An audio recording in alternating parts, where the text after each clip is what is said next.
That was my first taste of ACP. Oh, really? I just knuckled it for the very first time. Oh my. I really liked it a lot, actually. I'm a fan.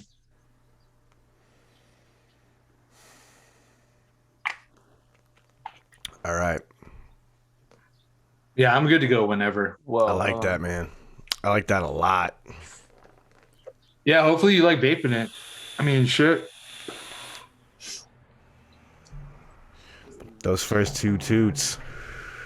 Oh, you just started vaping it. Oh, sorry. I thought when you knuckled it, you weren't vaping it yet. Wow. Wow. Wow, wow, wow. Get it, bud. Get it. All right. I'm into that. And I think it's time to start a show. What do you guys say? Yeah, I'm down. I'm down. All right. And we shall shed time in 3, 2.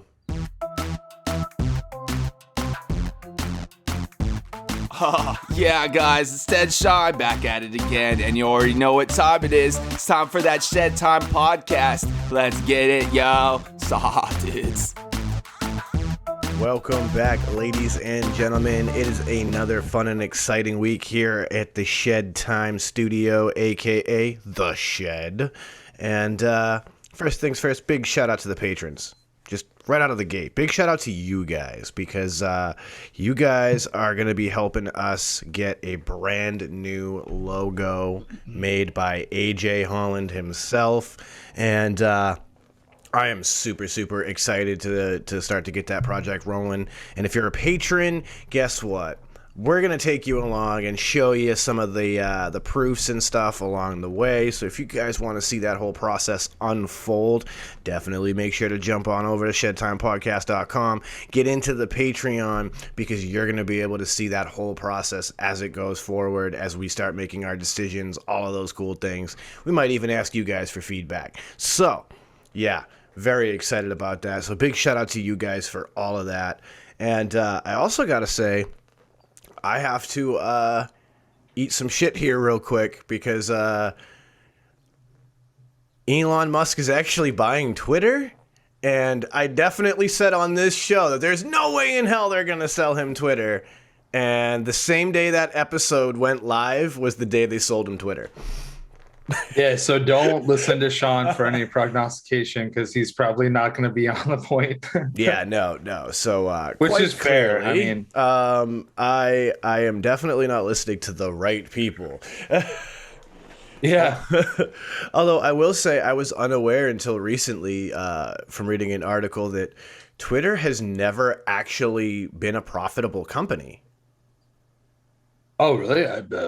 I would have thought so. Man, so many people use it. I would have thought that for sure.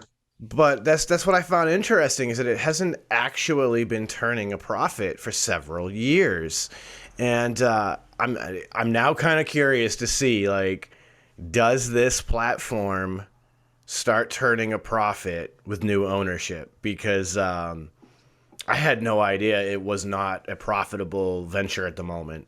So Dude, does it not think, do you like, because Elon Musk, right? Like Elon Musk has just so much earning potential on every single aspect of his life that maybe he's cool. And he's like, yo, look, I literally bought Twitter for the write-off, homies. Like last laughs on you. No or idea. He just bought Twitter so he could get more in on like all the politicians.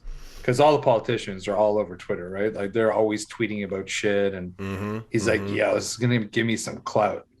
I've heard people talk about Twitter clout. Like that's like next level Twitter clout. You own the shit. I mean, that's 100% real. I hadn't even thought about it from that perspective. I was just like totally shocked when I was reading this article, and it was like, yeah, like it hasn't actually turned a profit in several years, and I was like, interesting. So I wonder what his plan is. You know what I mean? Like how he's gonna make money from it, because he's incredibly clever, and if anyone's gonna figure out how to turn a profit from Twitter, it is probably him. So yeah, he is the kind of person that would be able to figure it out. There's no doubt. You know, yeah. So I'm very interested to see how this all plays out now that it's a thing. And yeah, that has been something of interest. I'm going to continue to watch and probably talk about a little bit here and there because I'm very curious to see how this all plays out now. And I'm always intrigued by anybody who's got a really good, strong business sense because, people who are successful know some shit about some shit. And I kind of want to know what they know so that I can be maybe not as successful. I don't know if I need that much responsibility in my life. But I could totally be down with, $500,000 in my bank account. That wouldn't upset me at all, God damn. No, you know what? Surprisingly, I'd be cool with like a large sum of money in my bank account. I would not be against that at all. Yeah, I don't think anybody would, really. I think I could survive it. Yeah. Yep. Like as long as there's more zeros than I got right now, I'm feeling good. Yep. I'd love to be able to pay my bills and then look at my bank statement and be like, oh shit, there's still a bunch of zeros there. Yeah, it's like, oh shit, did I pay my bills? Like now I'm like, oh, I paid my bills. It's like, dang, dude, all right, I gotta buckle down for the rest of the week. It's like, well, shit, there goes that comma. Gotta work hard again. Fuck. Can I get those commas back, please? One, Right. two, please. I'd like a second comma, but I'm not being greedy. I'll just take I'll take a big distance between the comma. That'd be great. Yeah.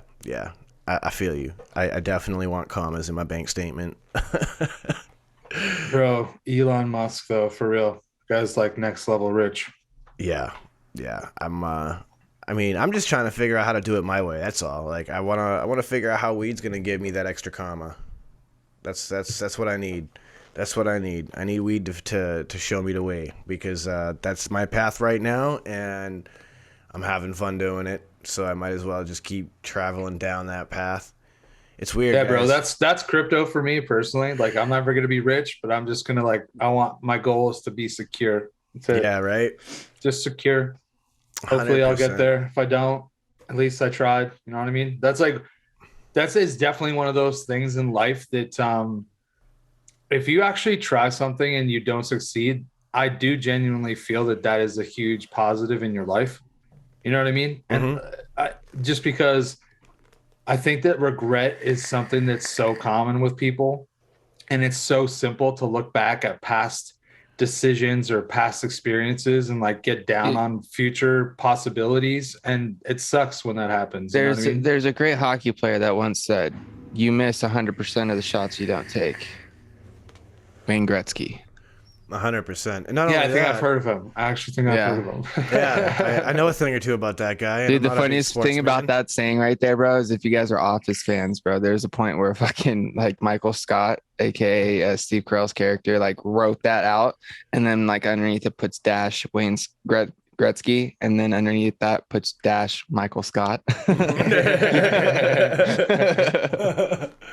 Oh man, but it's so true. Like I've been trying to remind myself lately that like life is really measured by experiences, right? Like we don't remember the time it took to get there or the things that happened on the way. We remember the experiences we have. Yeah, and it's the journey, man. That's it. Like, well, dude, experience and like success is only measured by the risk that you take, right? Like there's not a lot of people out there that you hear about that like end up making moves and doing big things without taking risk. It takes them quitting their shit 9-to-5 job, takes them moving to a different country, takes them, living off of fucking ramen for months. Like a lot of these people, there is a certain element of struggle. Now, maybe some people hit some level of success and then really skyrocketed without having to make much sacrifice. But I think that those are the exceptions, not the rule. You know what I mean? Like everybody that's got somewhere has had to make sacrifices along the way. It's just some people are more comfortable with level of sacrifice that they're willing to put themselves through.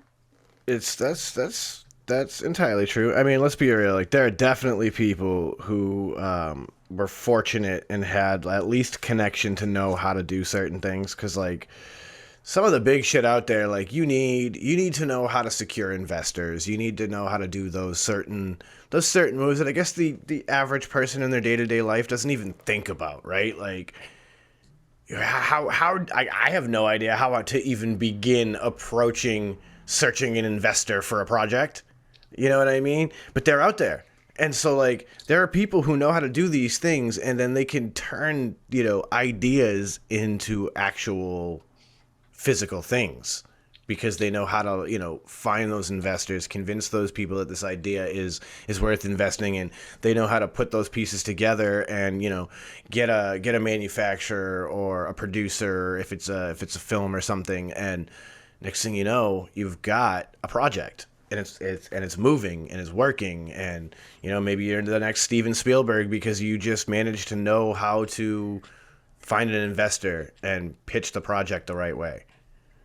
Oh, dude, I agree 100%. Actually, it's funny that you say it just like that, is because lately, right? So like I've been in the the NFT space for like 6 months now, and I've got to be a part of a bunch of different projects on like the investor level. Right. And I've been like thinking recently, I'm like, yo, like a lot of these times, like I can see the things that are wrong with these, and I can understand why these might not be doing well or why they are doing well or whatever. And it does like really gives me like that itch to make me want to do my own project. Like I'm not an artist. I could never do that. There's certain levels of the entire project that I would not be able to grasp. I don't understand coding. I couldn't do the minting. I couldn't do a lot of things, but there's things that I understand, which is like people. And so like I could be like a community manager or some sort, something like that. And it makes me think about how that could be maybe like a next step for me in this space, which would also allow me to do more things as well as, make money. Like I wouldn't be doing it obviously for free, but like, it's just like, I've been cutting my teeth. It's like so many other people, you don't realize that you want to own your own detailing shop until like you get a car and you start detailing it. It doesn't make you realize that like you want to do certain things until you get your toe in the water. You got to dip it in first, some people, and then you realize, oh, this could be for me. I'm ready to go swimming. And I think that that's what it takes a lot of people at the beginning, any of those things. Like you don't know you want to be a recording artist until you start writing your own shit. Look at us here. Like we didn't know we wanted to do a podcast, that we started doing it and we're like, hey, this is fucking dope. Or same thing with like the whole YouTube thing for me. It's like I didn't know I really wanted to do it. It was never anything I thought of until people were like, hey man, you should check it out. And I tried it, enjoyed it. And then look, now I'm still doing it 4 years later. Yep. 100%. I mean, I think all three of us could say that about YouTube for sure. Yeah. I mean, we joined you on the green room. No aspirations of doing much more. Now Chris got mixing it up. He's doing, guest spots on other people's mixing shows and things. Like, well, not only that, but like his liquid company finally got developed. You know what I mean? After a lot of push from the community. And like that, I don't think that when I started mixing at any point did I ever think, oh, I'm going to open my own business. I'm going to do this. I'm going to do that or whatever. Right. And it's just if I never did anything in the beginning, then nothing would have ever happened. It's just like about laying that groundwork, right? Regardless of if things are incredibly successful or if like it's just an experience that you have for like your memory bank. Regardless, like all those things, like they make a difference in your life. Well, I mean, I think that's like one of those things. Like I know that we've talked about it in the past, but you really do have to sometimes just put yourself out there. Like it's really difficult to get anywhere in life if like you're just constantly in the shadows. Like I understand how people move in silence, but those people that move in silence eventually come out and they yell from the rooftops. Yeah, right? but they just might put everything while they're moving in silence. The key word is they're moving. You know what I mean? Right. They're making moves. You know what I mean? They may not be putting it out there like in the public eye or posting about it all over social media, but they're out there and they are making moves. You know what I mean? 100%. And that's the key. Is like if you see an opportunity, go for it. You know what I mean? If it's something that you really want to do or you feel like could put you in a better position, what's the worst that's going to happen? You're going to be in the same spot you're in now. Well, it's like it's a weird conundrum that I don't think people think about, right? Like. So I never really thought about it until recently, Like here's the simple math that I think makes it seem feasible, right? So let's say you want to make we'll say $2,500 a week, right? Well, $2,500 a week, if you're working 40 hours a week, means that you need to make $62.50 for every hour. So All right, if you got to make $62.50 an hour to achieve $2,500 a week, how do you do that? Well, you could create revenue streams so that you don't have to work one job for 40 hours that will give you that. What if you can make a revenue stream that produces $62 every hour? So if you have a product, let's say, that can sell for $70 and you pocket $62 and you have a product that is in demand enough that it could sell one per hour, well, there you are. You've already created it. Now what happens if you don't have that idea? You don't have the means for that. Maybe you can create something that is a couple of revenue streams that create $30 an hour for you. Now, if it's creating $30 an hour for you, and you're selling 2 items every hour, boom, there's your $60 an hour. You're almost there. You're just short of that $2,500 right there. So like, one of the things that I'm kind of thinking a lot about lately is how to create multiple small revenue streams, right? So that way, like, you're selling 5 or 6 different things maybe on Amazon, and those things generate small income just by being there and selling on that platform, right? And then if you're selling 5 or 6 items and you move a few of those items every day, well, shit, maybe you're pulling in an extra paycheck of, $1,000 a week because those few items sell every week. And then if you're doing that and it's happening on top of, say, your day job that you may already work, well, shit, now that's an extra $1,000 that's not in your budget because you're budgeted on your regular day job. That's passive income just coming in for you. It's all about creating. No, man, I totally understand what you're saying, because like I've always thought that way, right? Like I've always thought, like, I don't need to have a job that pays me $80,000 a year, but if I can have 4 or 5 things going on and a job that pays me $80,000 a year, then that's cool. Because like maybe an $80,000 job a year is a job that I'm not going to like doing, and I have to spend a lot of time there. And it's like that whole saying, don't put all your eggs in one basket. You know what I mean? Because then, if you lose that one basket, you are all your eggs. You know what I mean? Yeah. Put them in a couple baskets. You know what I mean? That way, if one goes down, you still got a couple lingering around that you still got some eggs in. You know what I mean? 100%. I mean, I just ran into a buddy of mine yesterday, and I was giving him some ideas because this kid, he's a title writer, right? Like, he started listing off some like incredible titles. Oh, shout out Joey the Mole too, bro. Yo, yeah, I gotta tell the Joey the Mole story for the listeners too. But like, I ran into old boy, and he's a hell of a title writer. Like, these things could be movie titles, they could be article titles, blog titles, what have you, even captions for like images and shit. And I was like, bro, I'm going to give you a free revenue stream right here. I'm like, have you ever heard of the website Fiverr? He's like, no. So I was like, guys, all right. If you guys have never heard of Fiverr either out here in the internet world, it is a fantastic website where you can hire people to do small jobs for you. For example, I could, in theory, go onto Fiverr and pay somebody who is a graphic designer to do some graphic work for me. And then bada bing, maybe $50, $100 I pay the guy, I get 10 graphics or whatever from the person, and I'm off and running. The flip of that is that I can also contract on Fiverr. So I told my boy, I was like, listen, go ahead, check out Fiverr, sign up, put yourself out there as a title writer. That all you do is write titles and captions, and people can hire you at $15, $20 to get a caption or 2 from you. And boom. I'm like, you can do that anywhere. You get the buzz on your phone. Up, new contract. I need something for this image. You go. Boop, boop, boop, boop, boop, boom. Free $15, $20 right there. Took you all of a minute. And he's like, bro. Passive revenue stream. Homeboy was in a couple of car accidents. He's not in a position to go work a normal 9-to-5 job. I just gave him an easy passive revenue stream that he can do from anywhere. He can be sitting on his couch, rolling a blunt, smoking a blunt, and making money. Yeah, dude, anywhere. You could be like waiting for somebody to come out of the store and Right. you get it and you can just pop it in there.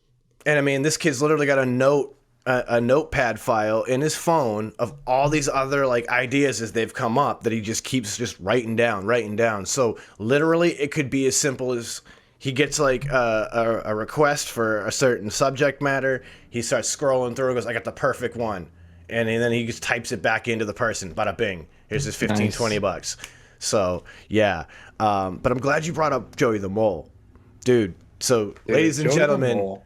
Joey the Mole What an epic is, He's dude. alive. is still living. He is Yes. still living. And above Yes. ground. He is. He is. I have seen him in the wild. Joey the Mole is still around.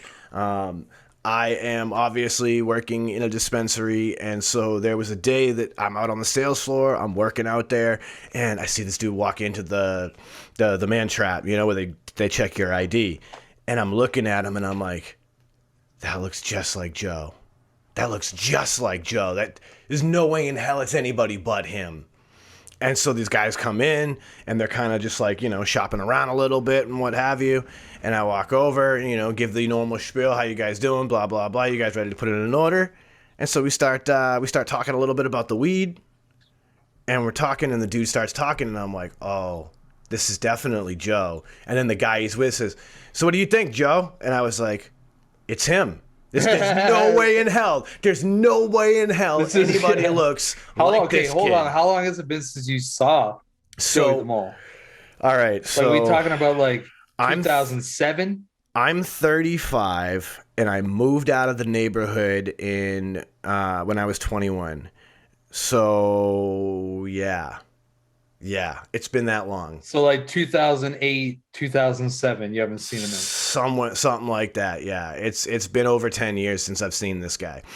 And yeah, now here he is standing there in front of me, and I'm Fucking helping Joey the him. Mole. And so all of a sudden, I look up. I'm like, all right, you're Joe Fiscaldi, right? And he's like, yeah. How do you know? And I was like, Bud, it's Sean from Pine Tree Village. And he was like, oh my God, because obviously, like, he never thought he would run into me working in a dispensary, right? Nor did I ever expect him to be my customer because, like, you know, we come from an era, old school pothead shit, you know? You meet the man on the corner real quick, you fucking cop a bag all shady like, and then you go back to the crib and get stoned. So never would I have thought that I would run into him. But yeah, I told him, I was like, bro, like, I tell stories about our days in Pine Tree on the podcast. I'm like, people know about Joey Yo, the Joe Mole. the Mole. Hope you're listening, bro. So yeah, Joe, if you have found the podcast for yourself or you're checking us out, man, dude, big shout outs to you. It's great to know you're still around. Joey the Mole, man, he is now a living legend here on the podcast. And yeah, dude, I love that kid. Fucking dude, we used to get so stoned and go like fucking back to this kid's house and just play cards for hours and hours, like blackjack and shit, just fucking hours and hours. Oh, so much fun. Speaking of getting stoned, dude, and dispensary runs, I fucking went this past weekend, of course, as always.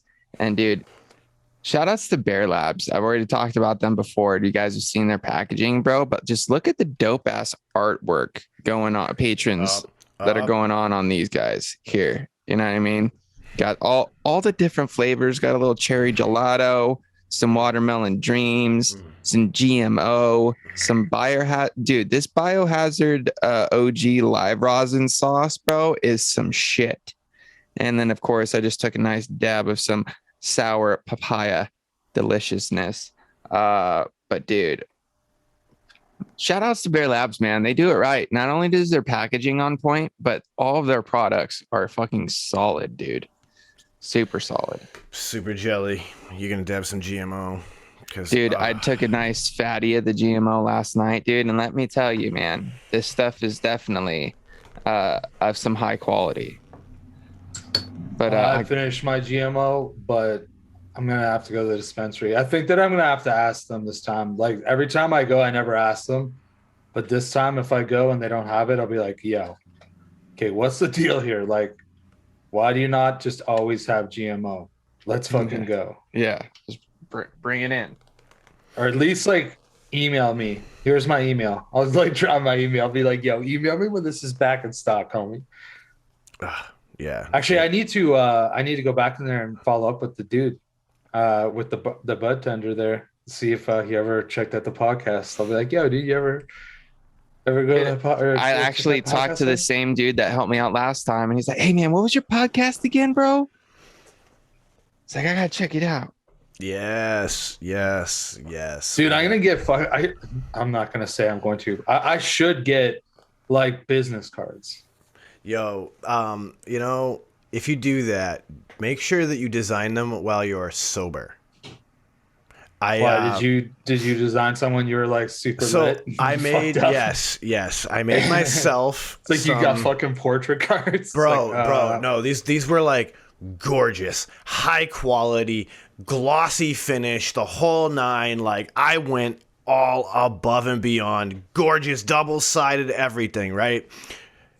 I double and triple checked. I was stoned, of course, obviously, but I double and triple checked my shit, and yeah, I get the fucking cards in, I'm looking over them, and then all of a sudden I realize I had a typo that I missed. 250 business cards wasted because I had a typo on them. Yeah, one of my you know what you got now? You got 250 cards you can give out to people for like rolling cards. So like I use the card, spread it separated, then you can fold the paper in behind with the card. I've like roll those niceys. We've given them to people to see, and nobody ever catches the typo. But at the end of the day, like I still fucked up. I don't like to give them out. But yeah, I on one side, and it's the most boring side, which is why no one ever notices. I misspelled creation. Would you put the E after the A? No, or something like that? It spells content Cretan. Oh, there's no I. Yeah. So thankfully, all the important information is on the flip side of that card. So yeah, like people just do that quick flip around. Yeah, so like really you hand them here back to the other side. Yeah, you hand them the main side. They look at that with all the important information on it, and exactly they flip it. They see that it's just your name and a little title underneath it, and they're like, "All right, whatever," and they pocket it. But yeah, because I made that mistake, I remind everybody. Definitely do it while sober. Make sure that you're paying a little more attention, that you spelled your shit right, get those typos. Yeah. Whoops. The attention to details a thing, folks. It legit is. Yeah. There's lots of times you can be comfortable doing something. That's also, I think, why they say that the most dangerous part of your drive is the first 5 minutes you're away from home and the last 5 minutes before you're home. Yeah, because that's when your brain starts to shut off and you're comfy. Yeah. Yep, you're way too comfortable in those places. It's also why you have more accidents at home, because like you're comfortable in your home. And give me 1 second, I have to fix my light because I've got a bulb about to burn out and it is flickering like a motherfucker. Dude, you know what's crazy? I don't notice it one bit. Yeah. I do though. I have one doing the same thing here too, Sean. Right here. I have one happening in here too, and it's kind of tripping me out. Yeah, like I feel like I'm gonna have a seizure or some shit. Like I can't do this. Well, you guys know, like that one, the light in here. For some reason, it's like it doesn't. It just gets all tripped out and like lights on drugs, Chris. Get off the drugs. Get off it. That's better. Oh my god, I could already feel the headache starting to go away. Holy. Oh, nice. Yeah, I gotta replace some bulbs in the soft boxes. They're definitely a little bit older now, and the bulbs are starting to wear out in them. It's time, but you know, hey, that's the upkeep of this kind of equipment. But like, I'm trying to avoid it because I got the move coming up in a few weeks, and so like, I don't want to go fucking get brand new bulbs for all the boxes and shit and then potentially break them in the move. So I'm like, yeah, dude. Plus, you know, like moving is always like that. There's some certain amount of flexibility you have to have financially when you're moving, because there's like little things that could come up or little things you need, and then you don't want to be like, oh, I got to charge all of this shit or 100%. Whatever else. Well, that's the thing too, right? Like I'm trying not to use my credit card because like I want my line of credit wide open, so when I go to rent the truck, I know I'm good. Yeah. So like it's all those little things. It's even worse for like my buddy who is going to be my landlord who's renting me the house, cuz like he was telling me because of the whole mortgage thing, you can't make any big purchases. So like when the shit happened in his basement and we just had to go clean it up a few weeks back, he's not able to make any big purchases to like make changes to fix what got damaged. He has to wait until he's actually closed on the new mortgage before he can do anything to fix that damage. Wow, that's weird, isn't it? Yeah, but it's because the mortgage company doesn't want to see any fuckery. You know what I mean? They want to know that like you're legitimately buying this house and you're not like going and doing like crazy dumb shit with this mortgage money. So, I mean, I get it, but it's a pain in the balls because like there's a couple of home improvements that they wanted to make for us before they left. They can't do that until they close on the mortgage, which means that like at some point over the like spring and summer, we're going to potentially lose the use of our bathroom for a week or two while they have contractors redo the bathroom for us. Is there only one bathroom? No, well, so here's the thing. Oh, thank goodness. Jeez. This house has 1.5 bathrooms. All right. Oh, it'll so if it's so- the main bathroom, still you can't shower though. Here's the catch. And this is why we're waiting till summer and late spring, summer. We have an outdoor shower. Oh. So we'll be able to use the outdoor shower while they redo the bathroom, the main bathroom upstairs, because like it's outdated and they wanted to like make a nice improvement on it. And like I said, just because of these rules with the mortgage companies, you can't spend that money yet. They have to wait. There's like there was a patch job that was poorly done in the sunroom that they wanted to do right and actually like fix for us. They're gonna have to wait. So eventually that'll happen, and then we can put the new floor down in there. So it's like all these little things, but that's why we're their first tenants, because we're like family. They know that we'll put up with this shit. Because like other stuff they want to do, There'll like be a lot of open dialogue as opposed to like like them writing letters and saying like we're not getting taken care of. there's a dividing wall between the kitchen and the living room. They want to cut it down and make it an island at some point in the future. Hell yeah, we're about that. But we know that at some point that means that like contractors will be there. So like these are all those things that like they want to do for us, but we all have to wait until those things can happen. In the meantime, they're still packing and preparing for their move, because obviously like everything continues to move forward, so they've got to continue to move forward and get ready to go to Florida and move down there. And we're still doing our thing here, and we're all just waiting on like the final 2 or 3 pieces to just drop into place. Nice. It's crazy. It's like one of those great things about puzzles too. When you're like, I never was like a huge puzzle kid, but like I definitely did puzzles, and like, you basically get exactly what the puzzle looked like by the time you had, 20, 30 pieces left. But as you go further along and you finally put in that last piece, like a piece missing one puzzle or a puzzle missing one puzzle piece, definitely doesn't look complete. But just that one last thing, and then you got it, and you're like, yeah, well, everything's great. Yeah, like it's and it's one of those things too, right? Like we're talking about the risk to reward, right? Like this is one of those things. Like, yeah, there's a little bit of risk involved because we're all like, they're trying to become landlords for the very first time in their lives. This is new to them, but on the flip of that, the reward is huge for everybody. So it's worth it. It's entirely worth the wait. It's worth the the little bits of trouble here and there that they have to go through and that we'll have to go through to have it all happen, because at the end of the day, like everybody wins. And then I have like a house, which means I'll get to try my hand at growing weed. Yeah, dude. I won't have crackheads living next door and shit anymore, like I can Dude, actually you could like get grow like a fucking weed. 6-foot aquarium, bro. Dude, trust me, I'm already going out of control with that. He's like, you don't even know, Chris.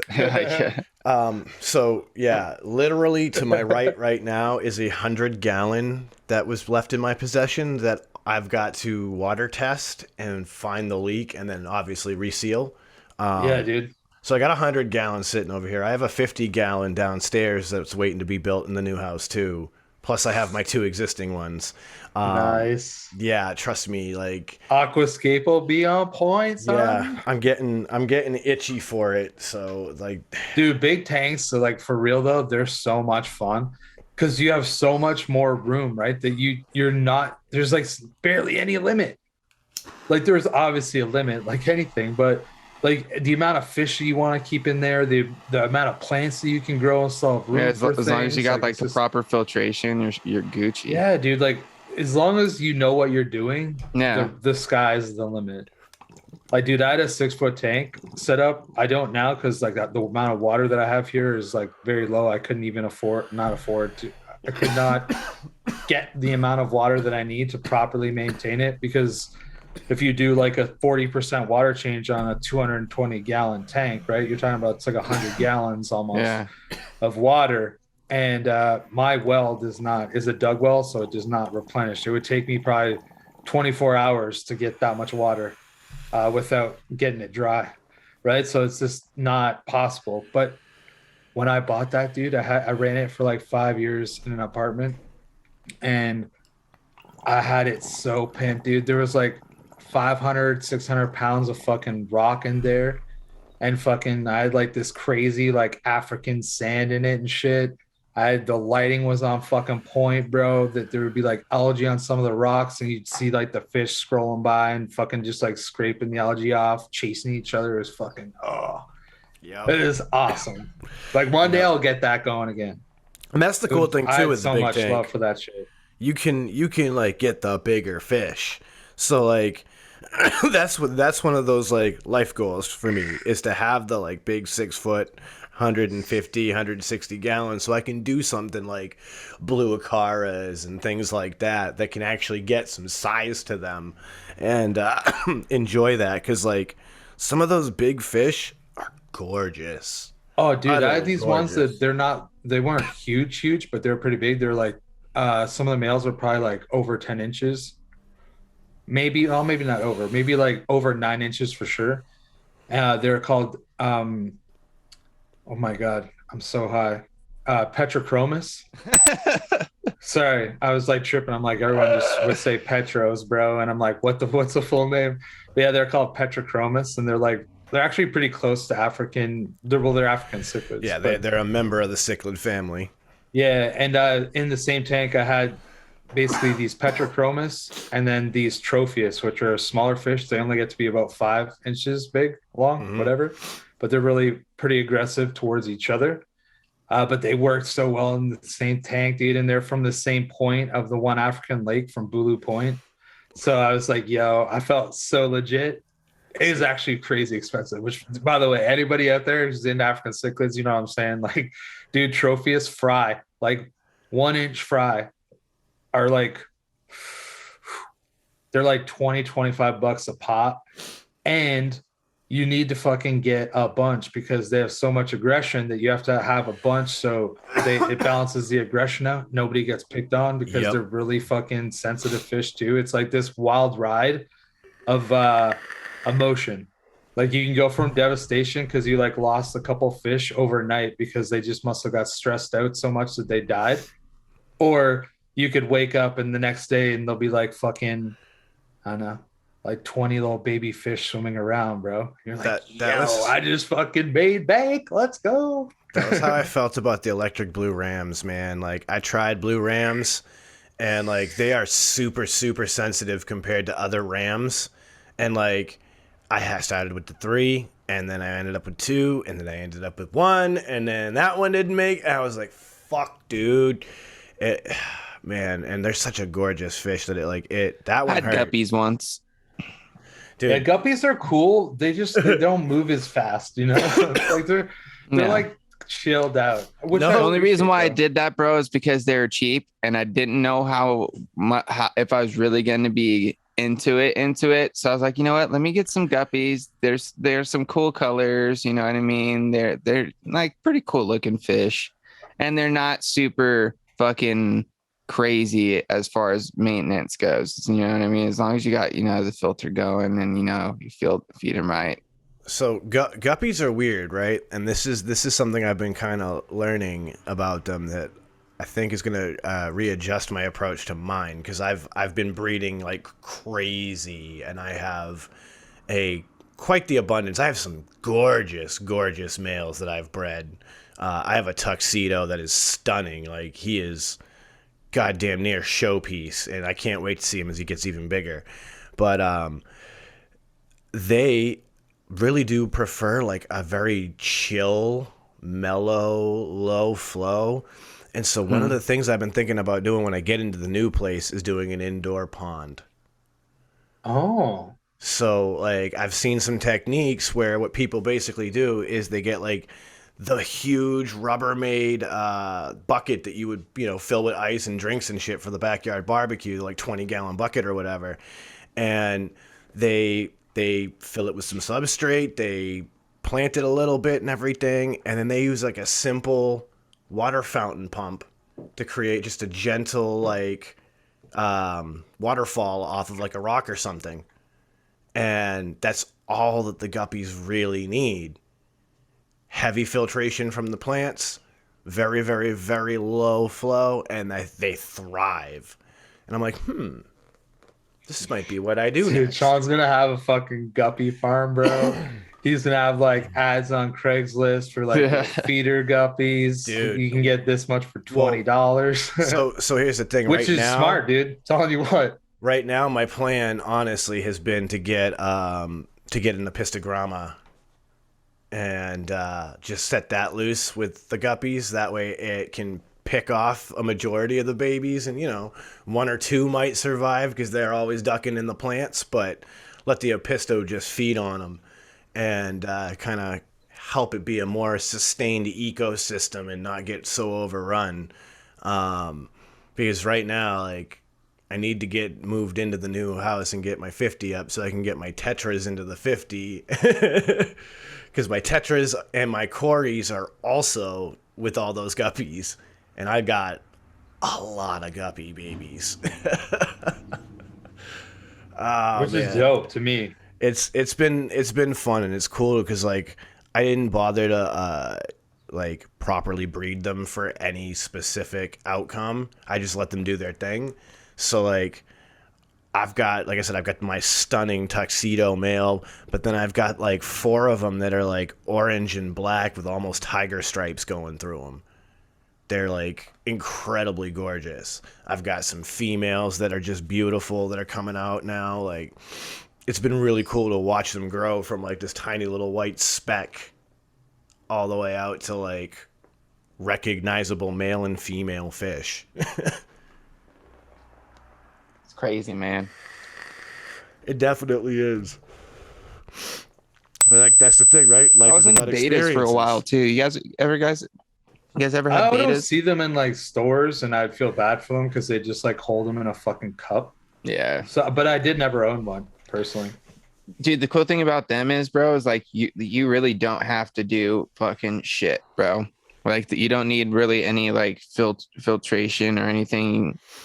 Cool thing about them is like my mom used to have one in the house like pretty much all the time when we were growing up, but she used to have like these big glass vases, right, with a plant, and then you have the beta in there, and like it would feed off of the fucking roots of the plant, and then every now and then you could throw a little pebbles in there for it to eat off of. But it was kind of dope, dude, because you have like this nice like green plant, and then you look in this like bubble vase, and there's just this little beta swimming around, like beautiful colors. Usually my mom would always try to pick out the prettiest ones and just swimming around in there along with the roots, dude. And then you usually have like those glass like bead pebbles of different colors to kind of either match the beta or whatever at the bottom.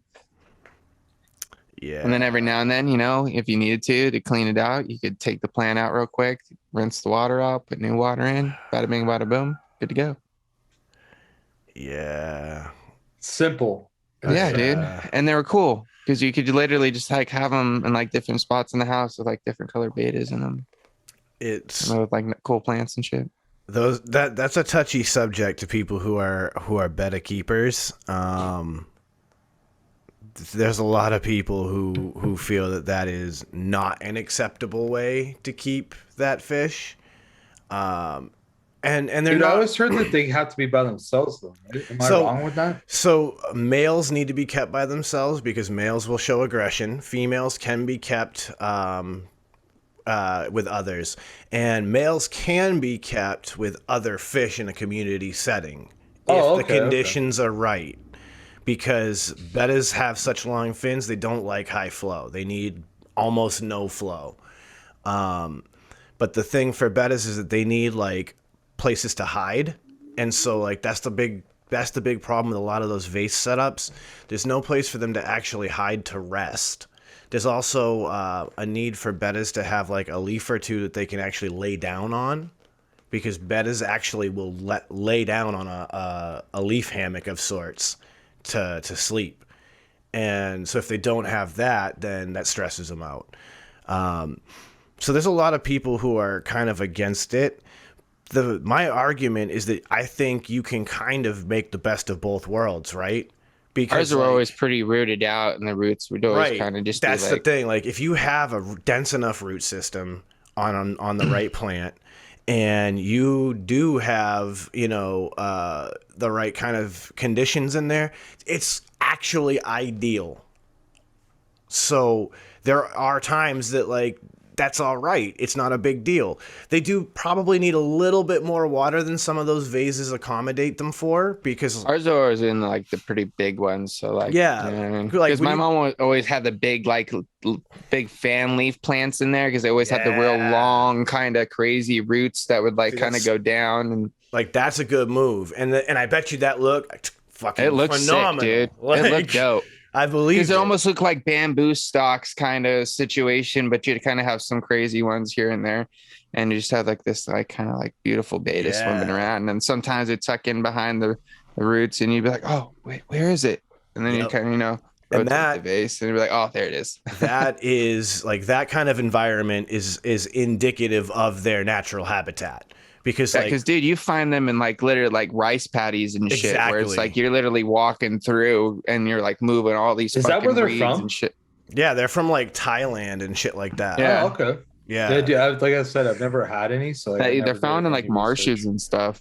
I was which watching, is crazy, dude. Such a beautiful fish found in like these crazy marshes. Because like, dude, if you look them up online, like beta like hunters or like gatherers or whatever, like out in the wild finding wild bait, it's pretty crazy, dude. I've watched a few videos on it, and it's nuts. Like they're literally just going into like a marsh, and they'll take like a little camera or just goggles, because some of these guys are like dirt poor, and they'll just go under with the goggles.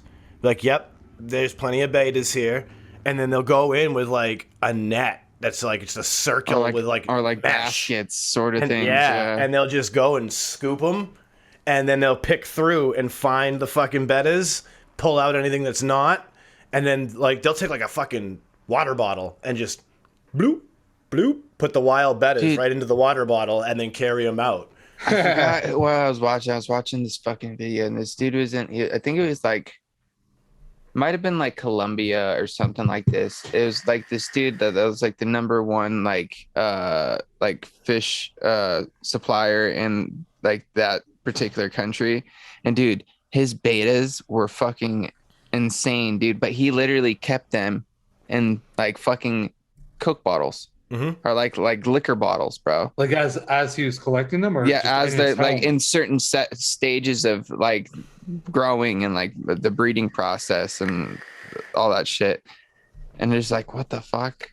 Yeah. And dude, you literally looked, and he had walls of just fucking bottles on bottles on bottles, and they're like fucking stacked like backwards, like with like 10 to 20 fucking betas back. Dude, it was nuts. It's crazy too, because like what we see, like when you go to like a Petco or whatever, and you see the betta fish that are all lined up in their little tubs and stuff, those ones are not wild caught. Those are going to be captive bred. Yeah. But the wild caught ones, their color patterns are completely different. Different colors, different patterns all together, and it is stunning what the wild caught ones end up looking like. And sometimes you get lucky I and feel you like I find need to them. post some pictures up. Yeah, dude. Like Uh, sometimes Dude, I you wonder find how them much and it's like more expensive those are, because like Bettas were cheap, dude. They used to be able to like buy them 20, for like 30. $5.95. like some of the wild caught can be 20, 30 and up. And I mean there are fancy bettas even at like Petco and shit that are going to cost you $20 to $30 because they're like certain I want to find a good desirable picture breeds. to kind of like show Chris like There's even guppies that are like that where like yeah, the average guppy is, you know, $2 a fish, right? But like there are some fancier guppies out there that'll cost you $5 to $10 per little fish. All because they're super, super rare. trying to find a good fucking picture, dude.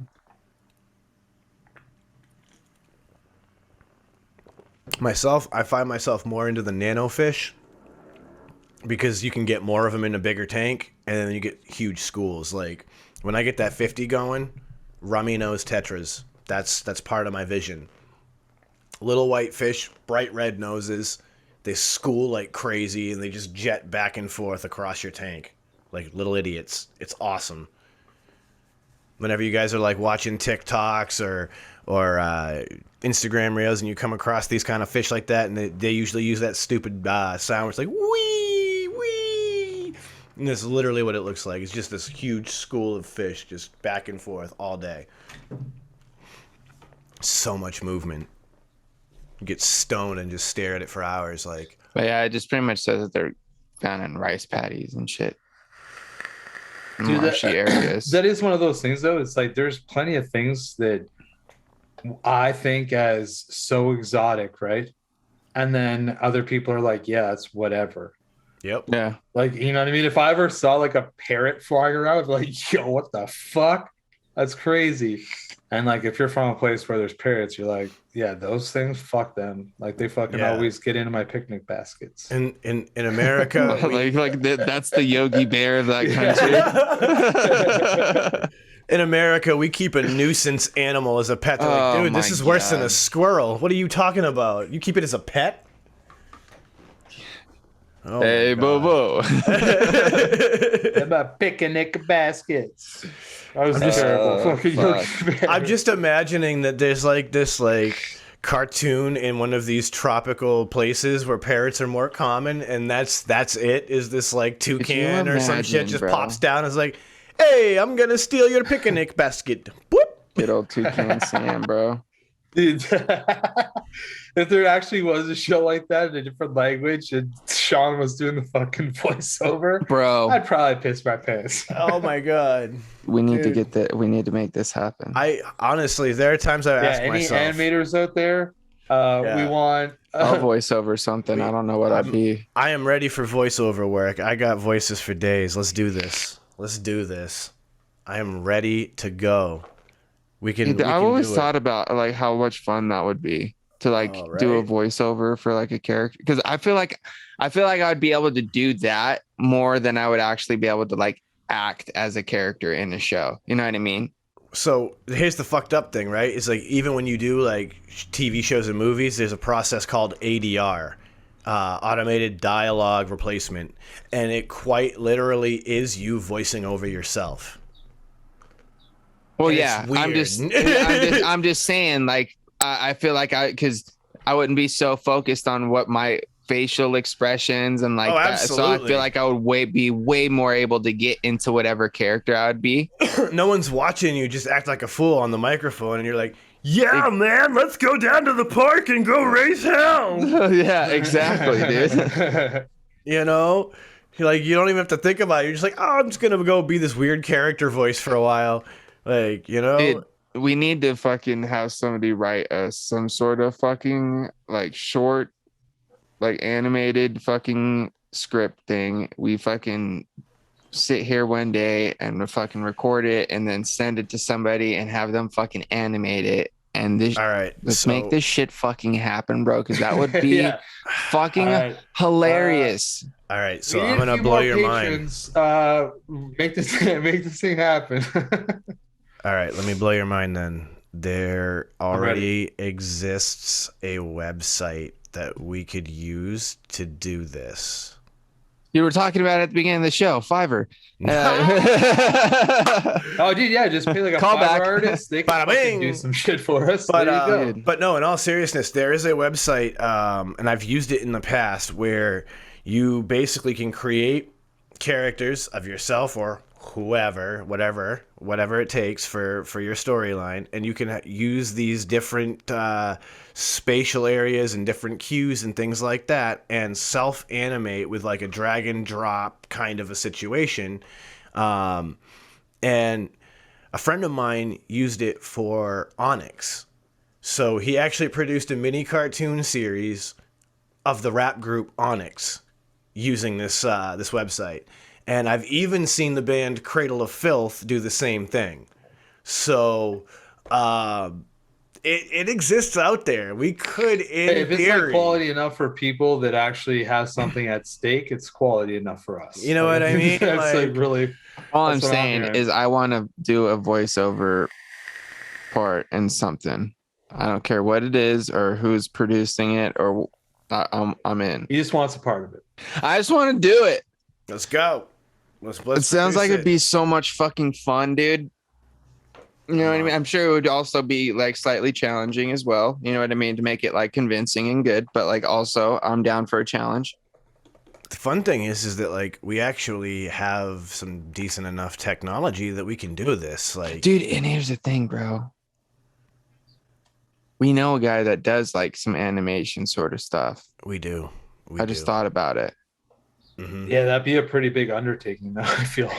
I Maybe mean, know, not. I'm though, just- it because I know doesn't- nothing about it. The It could animation not part be. doesn't have to happen like right fucking now. Like the whole recording thing we can do like beforehand, obviously. But I'm just saying ultimately, we could do multiple versions. Part Yeah. 2 he could do. We don't even have to have the characters be us. Like, it's more fun if we're just voicing over some other random characters. Yeah.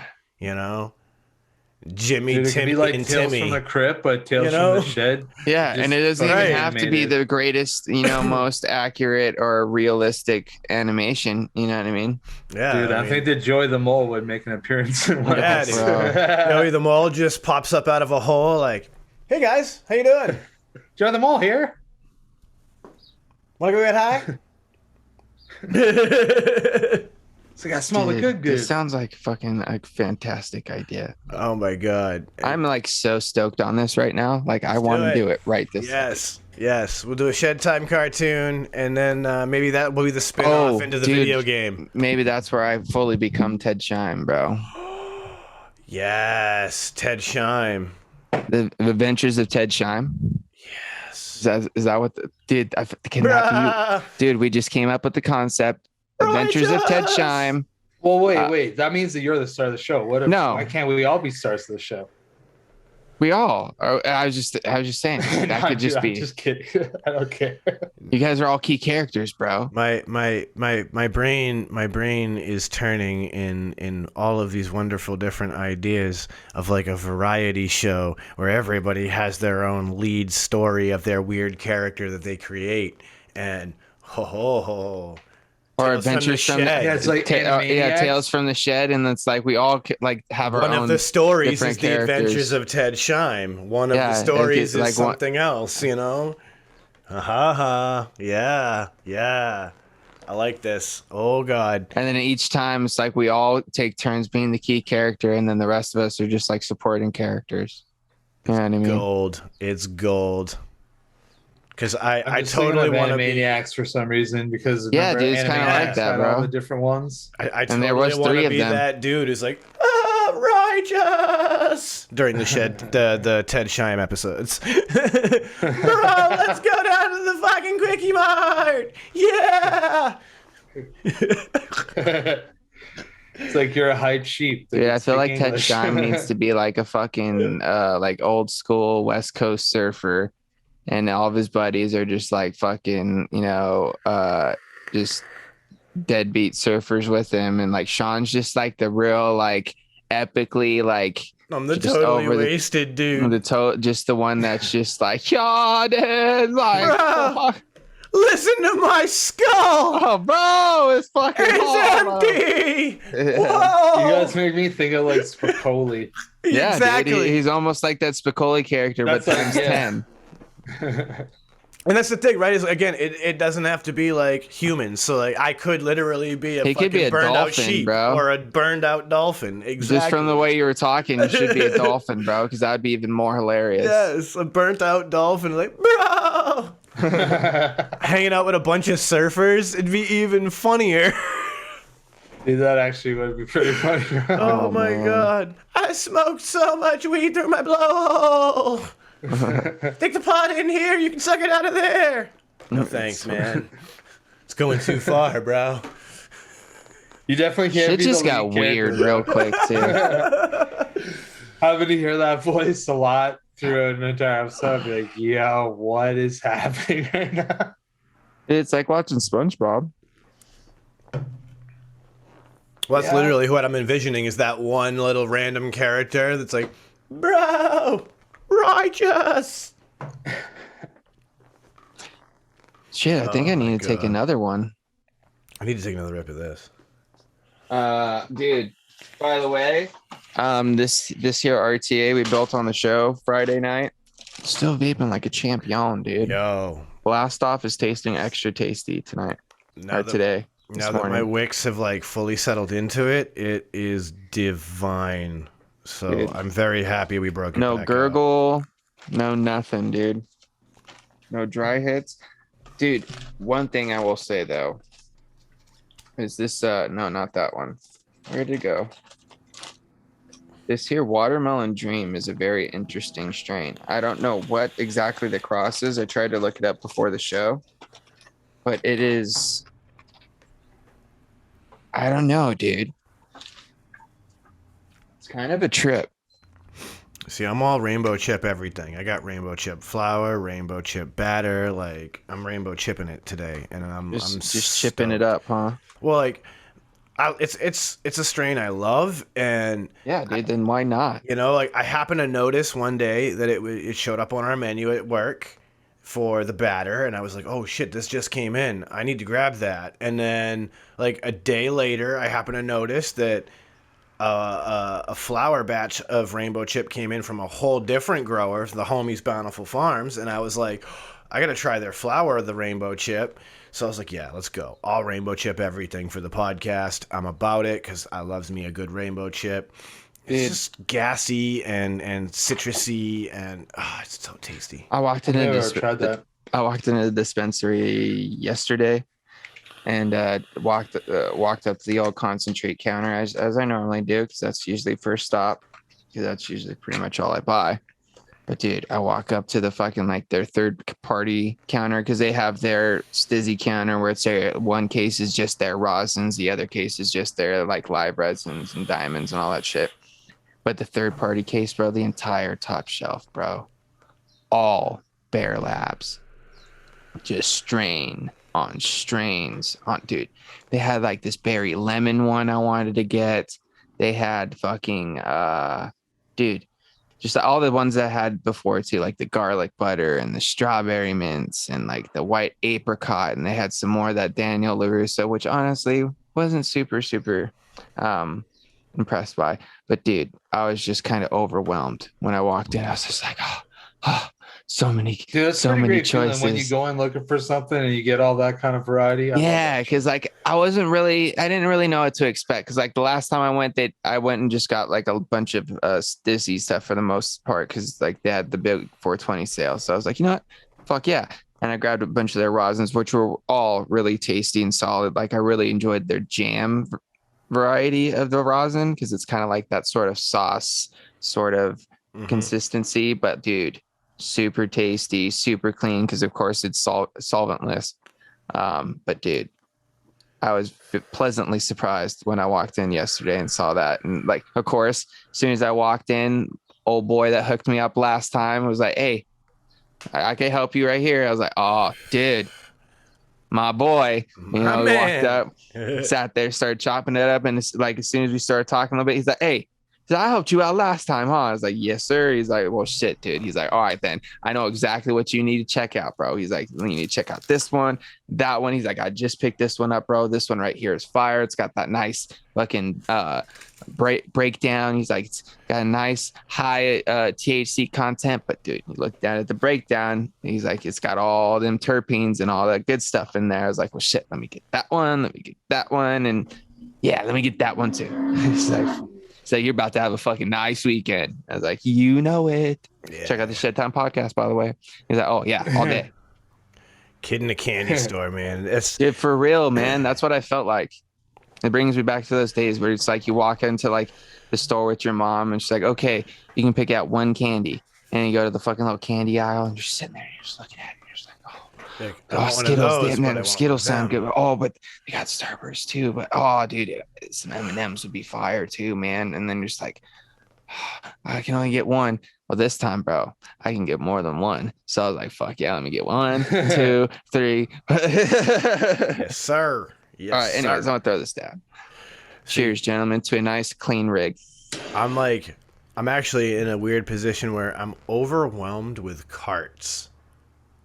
And you guys know I'm not a cart user, but yeah, I never have those. But ever. I think I bought one once. It's compliments of what I do for a living. You know what I mean? No, like, fair. We get different samples from different vendors, and they break them off for us, and that's cool. But I'll tell you what, I'm very fortunate. Cresco has obviously penetrated the market out here, and their live resin cart is legit as fuck. This live resin card I've been messing with the last couple of days.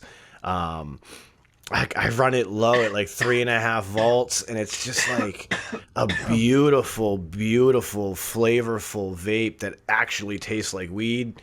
And I stand by, like, if I were sober and I started ripping this, I don't really feel the full high effect. But if I'm already stoned from something and then I take a few pulls of this, it definitely just continues to amplify what I've already been using. And I'm really impressed, I have to admit. It's a booster, not a starter.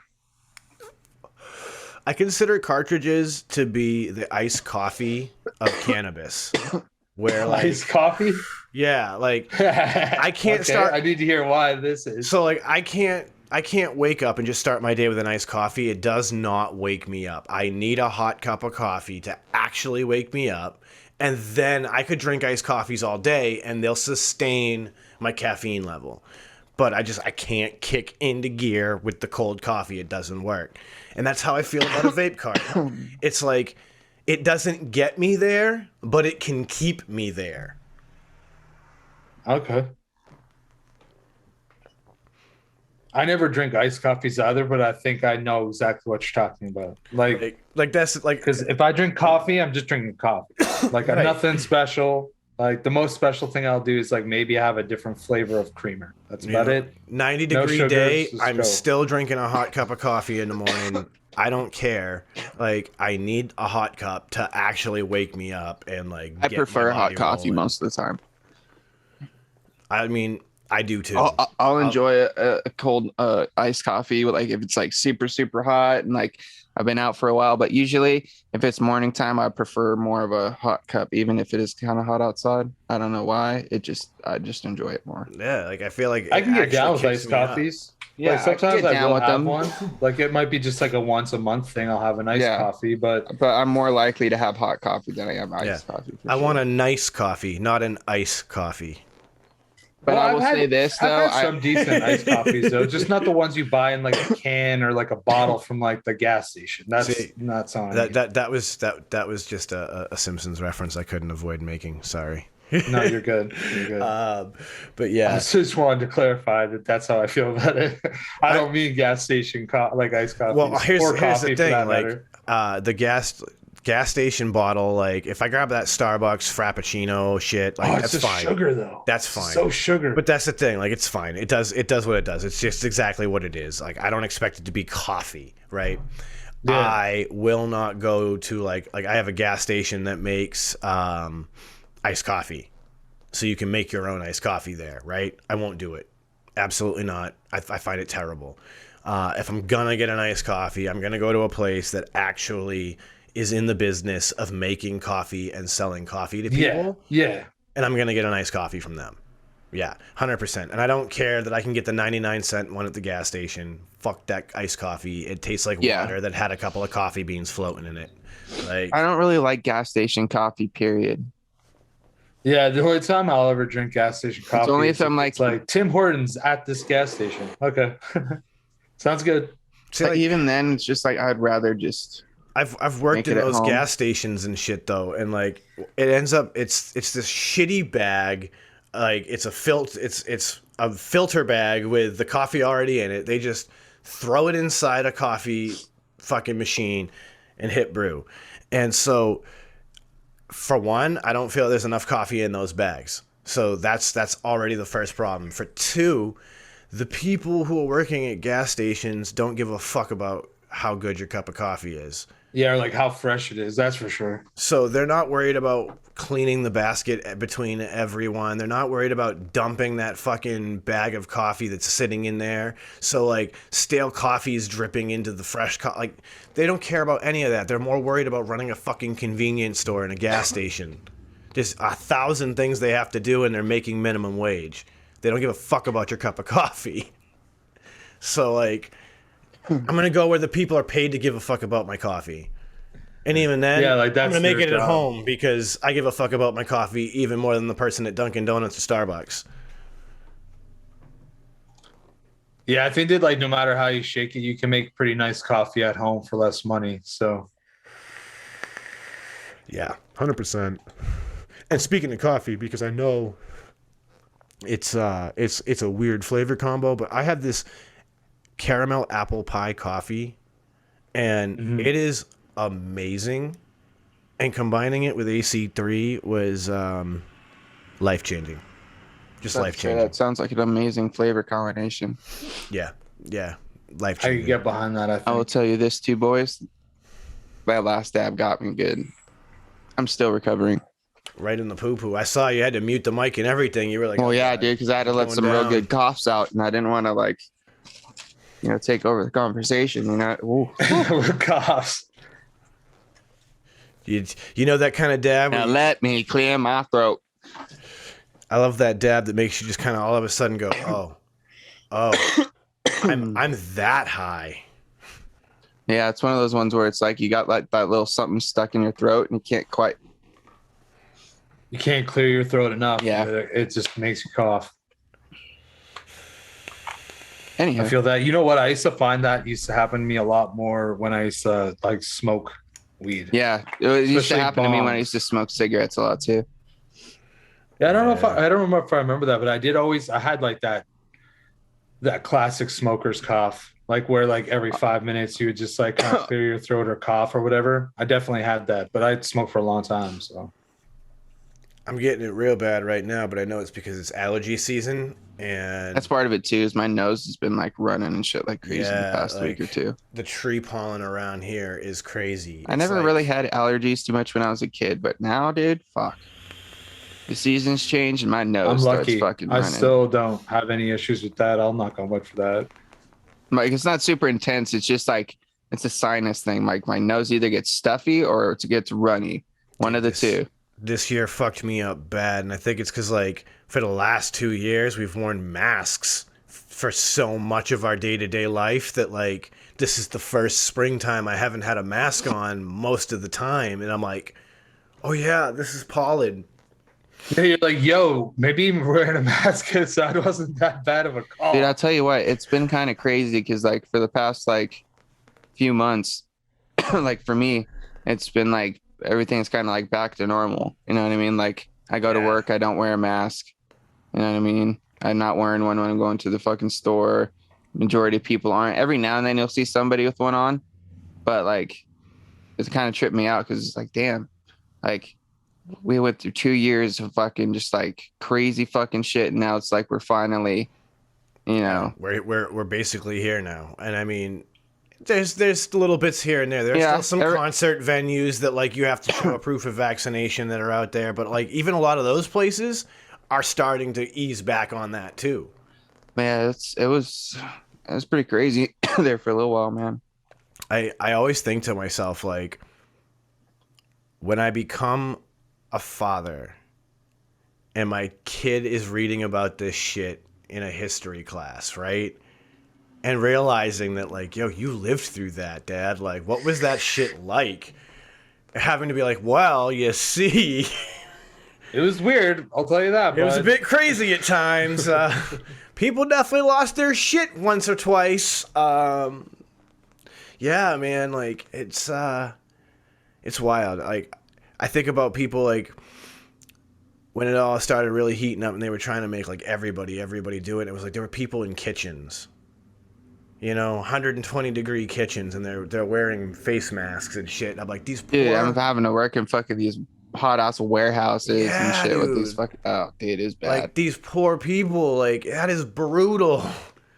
Brutal. Sitting there fucking sweating and shit. And your fucking mask is like fucking sticking to your face because it's all like fucking. That was why I bought the cooling gator, man, because, like, I was like, Well, I'm gonna at a sweat, the certain gator's point- gonna get damp, At and a then it certain starts point, cooling. they wouldn't allow you to wear them. See, they never got that bad out here, thankfully. So, Well, like, it's just like it just depended on the place. Like at our they wanted the fucking like. yeah, they more let it medical slide style. everywhere I ever went here, thankfully. But man, oh god, what a crazy fucking time.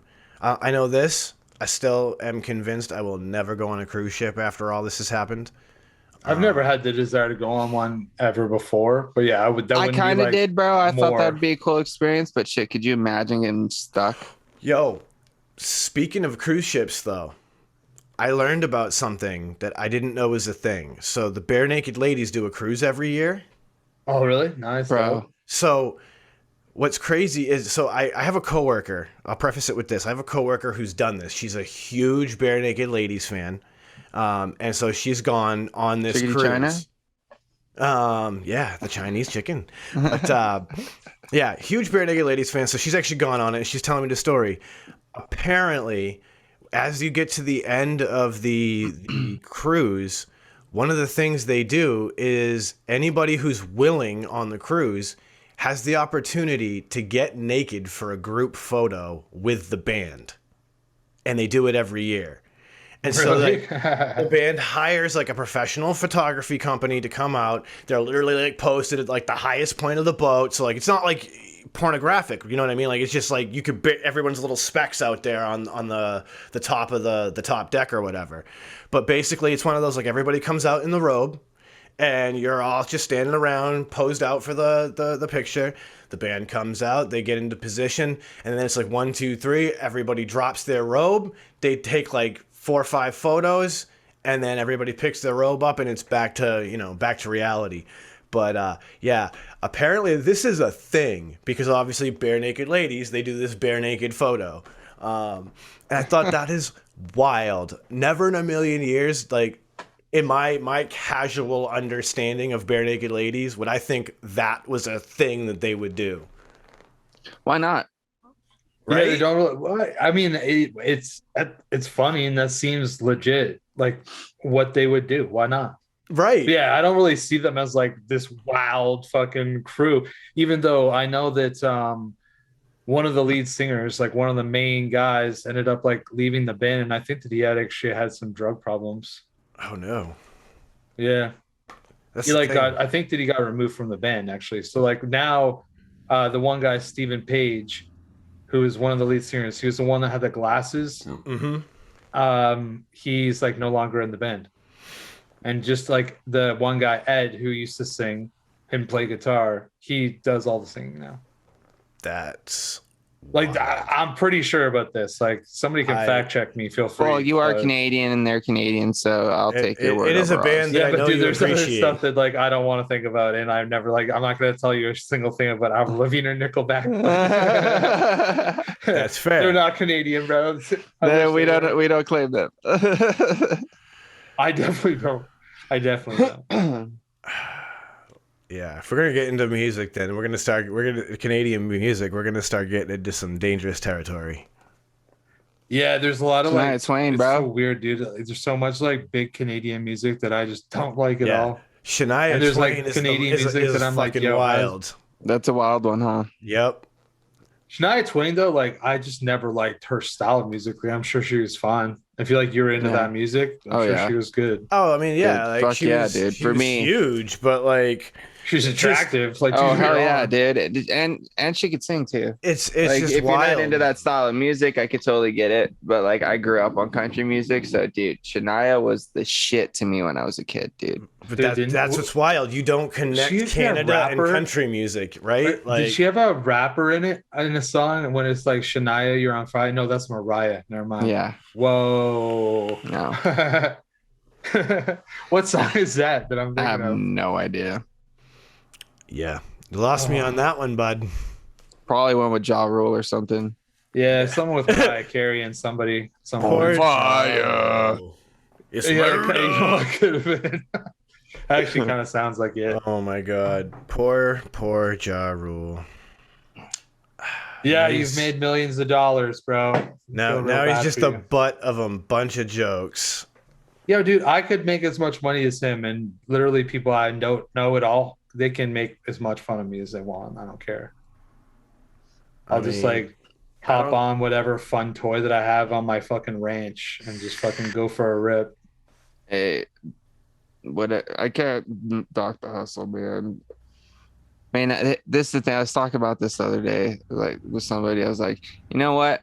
I might not necessarily agree with how people hustle or like how they, go about doing Or their even things why or they do. whatever, or why they do it. But at the end of the day, I can't hate on it. You know what I mean? You know what I mean? If they're doing their thing and they're being successful doing it, as long as they ain't fucking hurting nobody, I Well, can't hate on them. You know so- what I mean? I may not. That doesn't mean I have to associate with them, but also doesn't mean I necessarily have to throw shade either. Because hey, man, by all means, make your paper, boo boo. Lest we forget Firefest and his involvement in Firefest. Oh, dude, And how that Fucking- hurt tons of people. that's why I was just like, that's why I don't care about making fun of Ja Rule, to be honest. Like, poor Ja Rule. He's just the butt of everyone's joke now. Because, like, you fucked up, boo boo. Like, Yeah. you got involved in that fucking gigantic mess. Oh my At the end god. of the day, it is what it is, man. I'm high as shit right now. That's all I gotta say. Oh man. This Yeah. blast off though is tasting extra delicious. Cornbread. That's all I gotta say. Cornbread. Get it. I'm happy. I'm so happy. Cornbread. Oh, speaking of that, it reminds me of something. I need to try that mango lemonade thing, whatever you made, Chris. Oh, mango. No, I think was it lemonade or Mountain Dew? It was something. I don't remember. I still have the bottle. I Yeah. have to send it to you. I just thought about it right now because like I was like, oh dude, yeah. That's Actually, yesterday I made it's like a lemon lime and raspberry. ooh. It's actually like pretty decent. I'm surprised that like I find it decent. I barely vaped any of it, but Hey man, that makes me excited though. Means that you're more open to messing with the fruits. no, I just got challenged yesterday when I was on Tim's show, and so I was like, okay, Well, I'm yeah. gonna just keep throwing challenges at you then, just so we can get some flavor mixes from you. Some Yeah, I fruit guess so. flavors. That's the thing though, right? Like I think Patrons. that like a lot of Hey people patrons, just if you have to guys got any remember- like fruit flavor ideas that you think Chris should try out, send them on yeah, over like to I'll the Patreon. entertain them. I'll entertain. I'll entertain. The Not class. saying that he's gonna necessarily make them and it's gonna be like something on fucking testing grounds, but just to open up his horizons when it comes to mixing fruit flavors. You know what I mean? He might be able to stumble across a couple of recipes or a couple of profiles from you guys that he's like, hey, this is something that might turn into something, or maybe I could use this and make it into something else, sort of thing. Well, I got one for you then, because I just stumbled upon it kind of by accident this week. We found a bottle of juice from Ocean Spray that was cranberry, strawberry, kiwi. Ooh, that could be good. It was well, it is incredible. I still have some, but yeah, unbelievable the way that this particular one balances. The three of them just kind of ride this little wave along each other. So like nobody fully outshines the Dude, other flavor. It's Isn't kind of their thing, impressive. isn't their slogan ride the wave? It is. Is it? Oh, good. There It you is. And it does. Like it just they Wow. totally ride the wave with each Would other. you look at that? It's funny because it's one you wouldn't you may not necessarily think to grab either because like it's marketed as a kids juice basically, so it Yeah. has more water, less sugar, that sort of thing. When we're like fuck it, that means it's going to be healthier than just super sugar versions. go. And it might taste good. And it's fucking delicious. And I need to it's- start challenging myself to start drinking things other than fucking carbonated fucking beverages and start drinking more like, juice and things And water, along dude. with. Well, no, I because I still drink water, but You it's should just drink like, more water than anything. That should be your goal. well, yeah, dude, all I drink at work all day is fucking water, and then I come home and have a couple sodas, and then I'll finish the night off with a bottle of water. You know what I mean? the move that I find though is that like most of the juices are just as bad as drinking soda, right? So Well, that's the thing is like it's just looking for the right ones because I've found a couple that aren't like super crazy with sugar and aren't like super heavy with like a bunch of other shit. It's just more like natural, just kind of fruit, and you know what I mean. Those ones I actually kind of enjoy more than like the fucking heavy fucking sugared stuff. exactly, like you gotta make those right decisions if you're gonna go that route. Otherwise, like it's literally no different than drinking a soda because so many of these fruit juices get blasted. Not only with that, but sugars I and bullshit. there was a point where I used to drink a lot more tea. Just like iced tea and like green tea and that sort of thing. Green tea is a great move too Yeah. because it's Green tea with a little bit of honey is actually really good for you because it's got Yeah. like some good there's a lot of antioxidants. yeah. You've got honey itself is a antibacterial and yeah. antifungal. I put honey in it instead of sugar because it's perfect amount of sweetness. You know what I mean? Green I might add a teas- little extra honey, but Yeah. it is what it is. Green tea's also got a nice, healthy, safe amount of caffeine. It's not And hot overly tea, like hot tea stimulating. with honey, is actually really good for the vocal cords. For anybody out there that's like a singer or like someone that speaks a lot and like tends to lose their voice or like gets like scratchy throats a lot. Warm tea with honey helps out a lot. 100%. I know people that would drink that like when they're sick too. If they've Yeah. been, like, Oh coughing yeah, a it bunch helps to, with like, the like soothe it your helps with like a throat. head cold because it helps clear the sinuses and all Yep. that sort of thing. Yep. But I used to do that a lot when I do like open mics, and that's when I actually used to do like a lot of performing. I don't do that shit anymore, so kind of stopped drinking the fucking tea. I remember being I don't need my sound voice guy. to sound good. Dude, I can't remember the last time I fucking done anything, bro. I sing in the car all the time. That's a different story. I remember being the sound guy at the club and watching this metal band that we had booked, and the kid, to coat his throat, was drinking Flat Mountain Dew. Dude, it's one of the worst things, bro. I was like, that is the exact opposite of what you need to do. The worst part is when I used to perform them a lot is when I used to smoke the most, like cigarettes and shit. And so I don't know how. And then it was towards the end when I used to start when I was jamming with my buddies up in Crestline was when I made the transition from smoking to vaping. And like those last few months, bro, like there was fucking songs that like we did that there's certain parts that like depending on the day, it was like I might hit it, I might not. And then all of a sudden it was just like, oh, wait, okay, that wasn't a struggle. You know what I mean? Because I had the air capacity.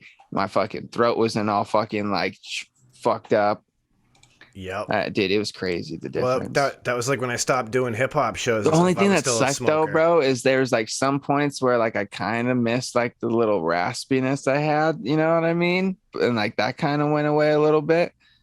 Because dude, there's some songs where that kind of comes in handy. Yeah, you smoke a joint, you'll be fine. Oh yeah, that's what I ended up doing. We just sit down and take a couple more rips out the bong and then That's it. Just smoke a joint. dude, I'll tell you one thing, bro. One of my favorite strains to smoke when I was fucking jamming, Blue Dream, bro. One of my all-time favorite fucking like music creative fucking strains, Blue Dream, dude, because it gets you that perfect amount of like chill high with the perfect amount of like just like creativity and just, dude, I love it.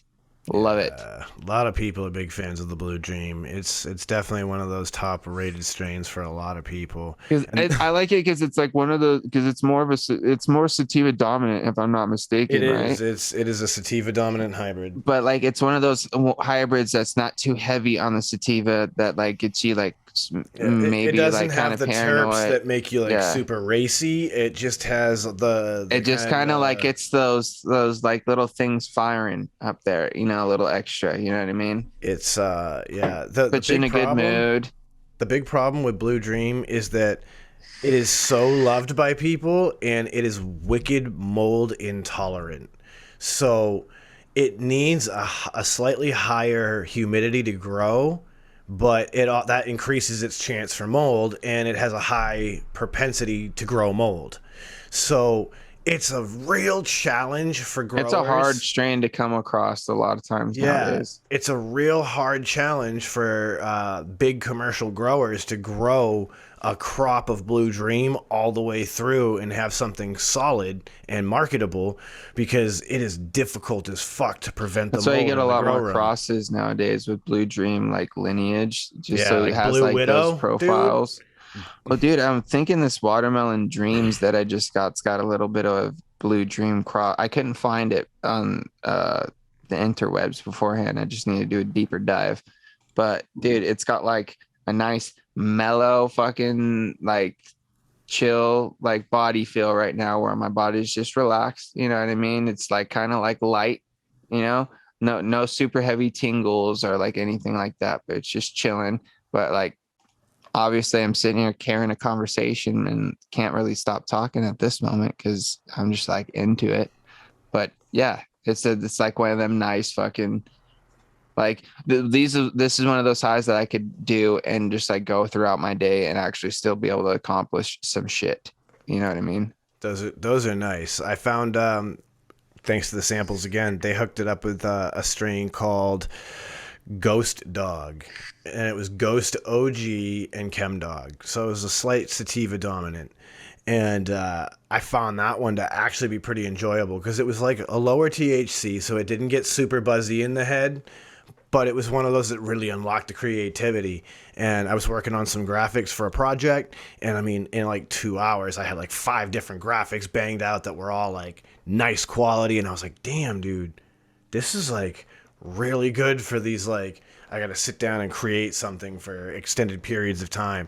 And it's nice when you find the right strain for the right task. Yeah, you know, that's always a beautiful thing. I know everybody out there is gonna have their perfect strain for the perfect moment, and I know I got a couple of mine. Because I got, dude, actually, like, I think I'm about to ride this high after this show and fucking get some shit done around here, bro.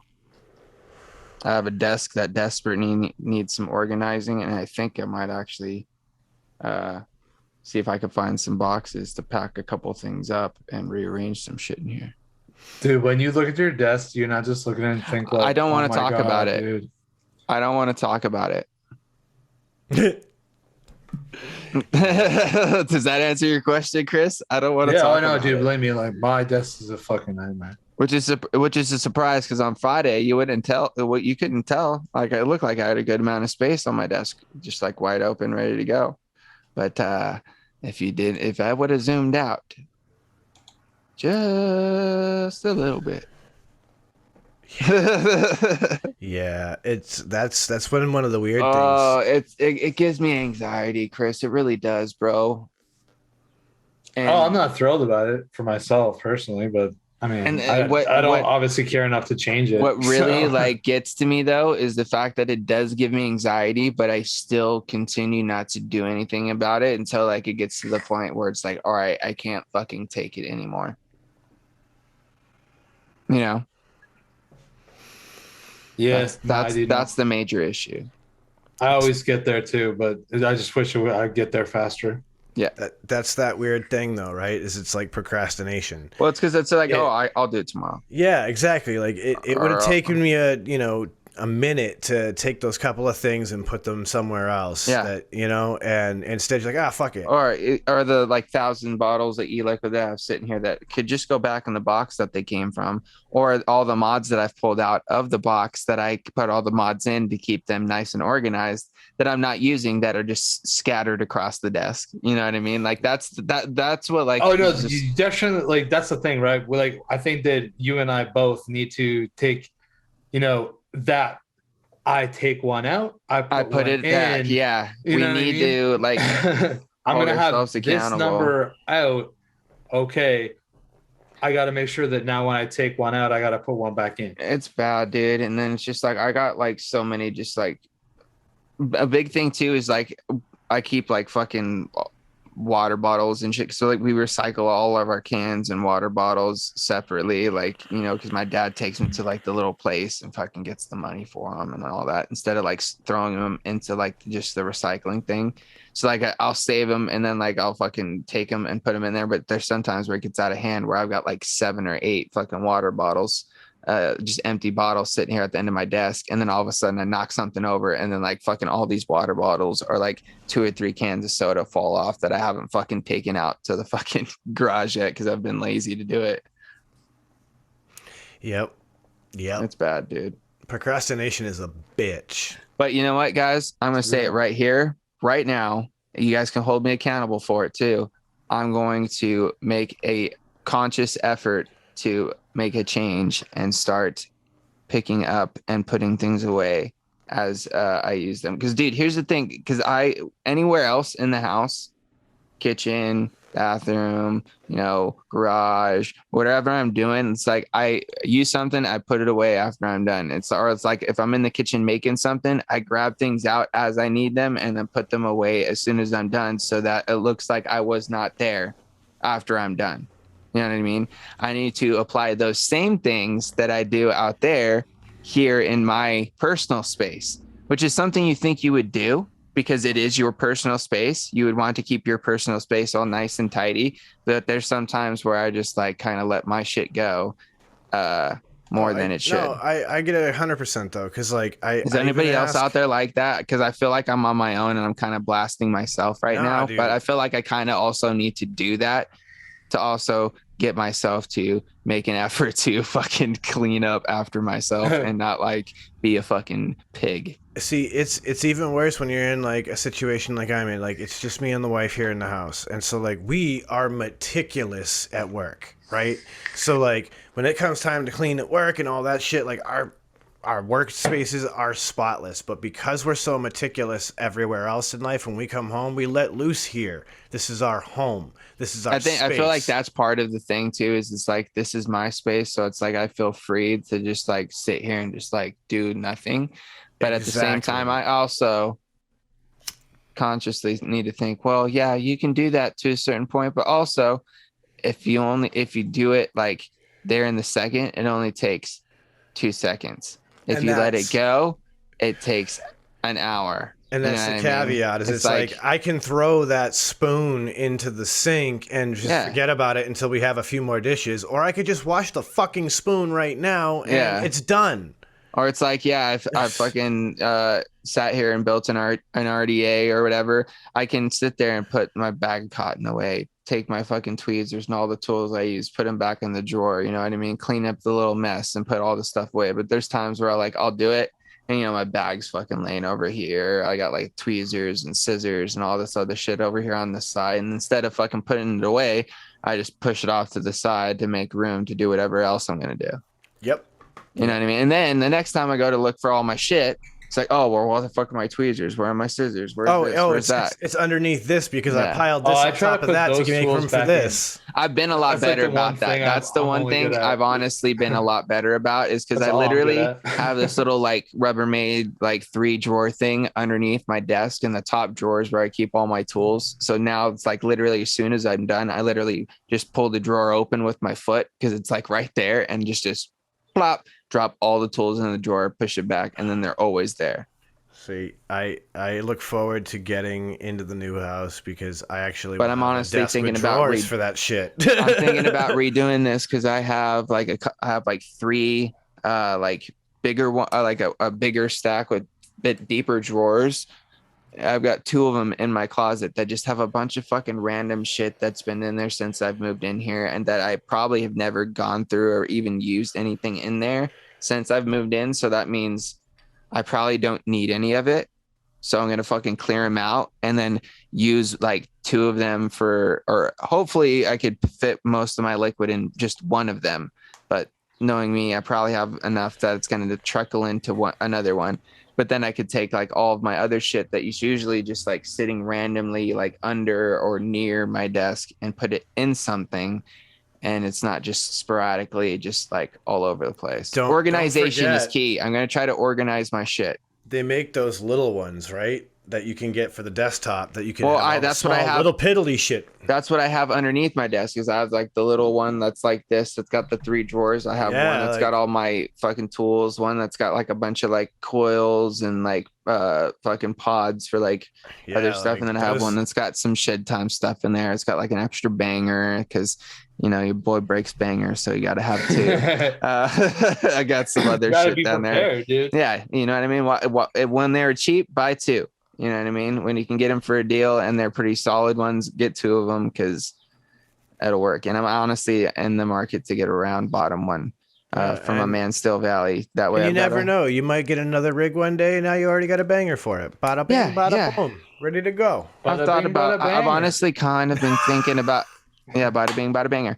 I like that one, dude. That was gold. Bada ring, bada rig, bada banger. Haha. Ooh, sparkling wordplay. Yeah, dude, you like that one? Because, dude, I've kind of been thinking about getting a new recycler style rig, Sean. I've been looking at them a lot lately. I don't need one. Here's the thing. I don't need one, but I've been looking at them. Yeah, you never need another Dude, that's rig. like me shopping but you for want anything one. virtually. Well, here's the thing, man. Like, honestly, I've really, I'm in my 30s now. I've like finally come to terms with it. I'm in my fucking 30s. I need to start being more responsible with my money and the things that I do purchase. If I don't necessarily absolutely need it, I need to start fucking having some self-control and not just going out and fucking buying it, because it's going to be a lot nicer when I've got a nice like bank, stack, just steady stacking up in my bank account. And there'll be that time where it's like, you know what?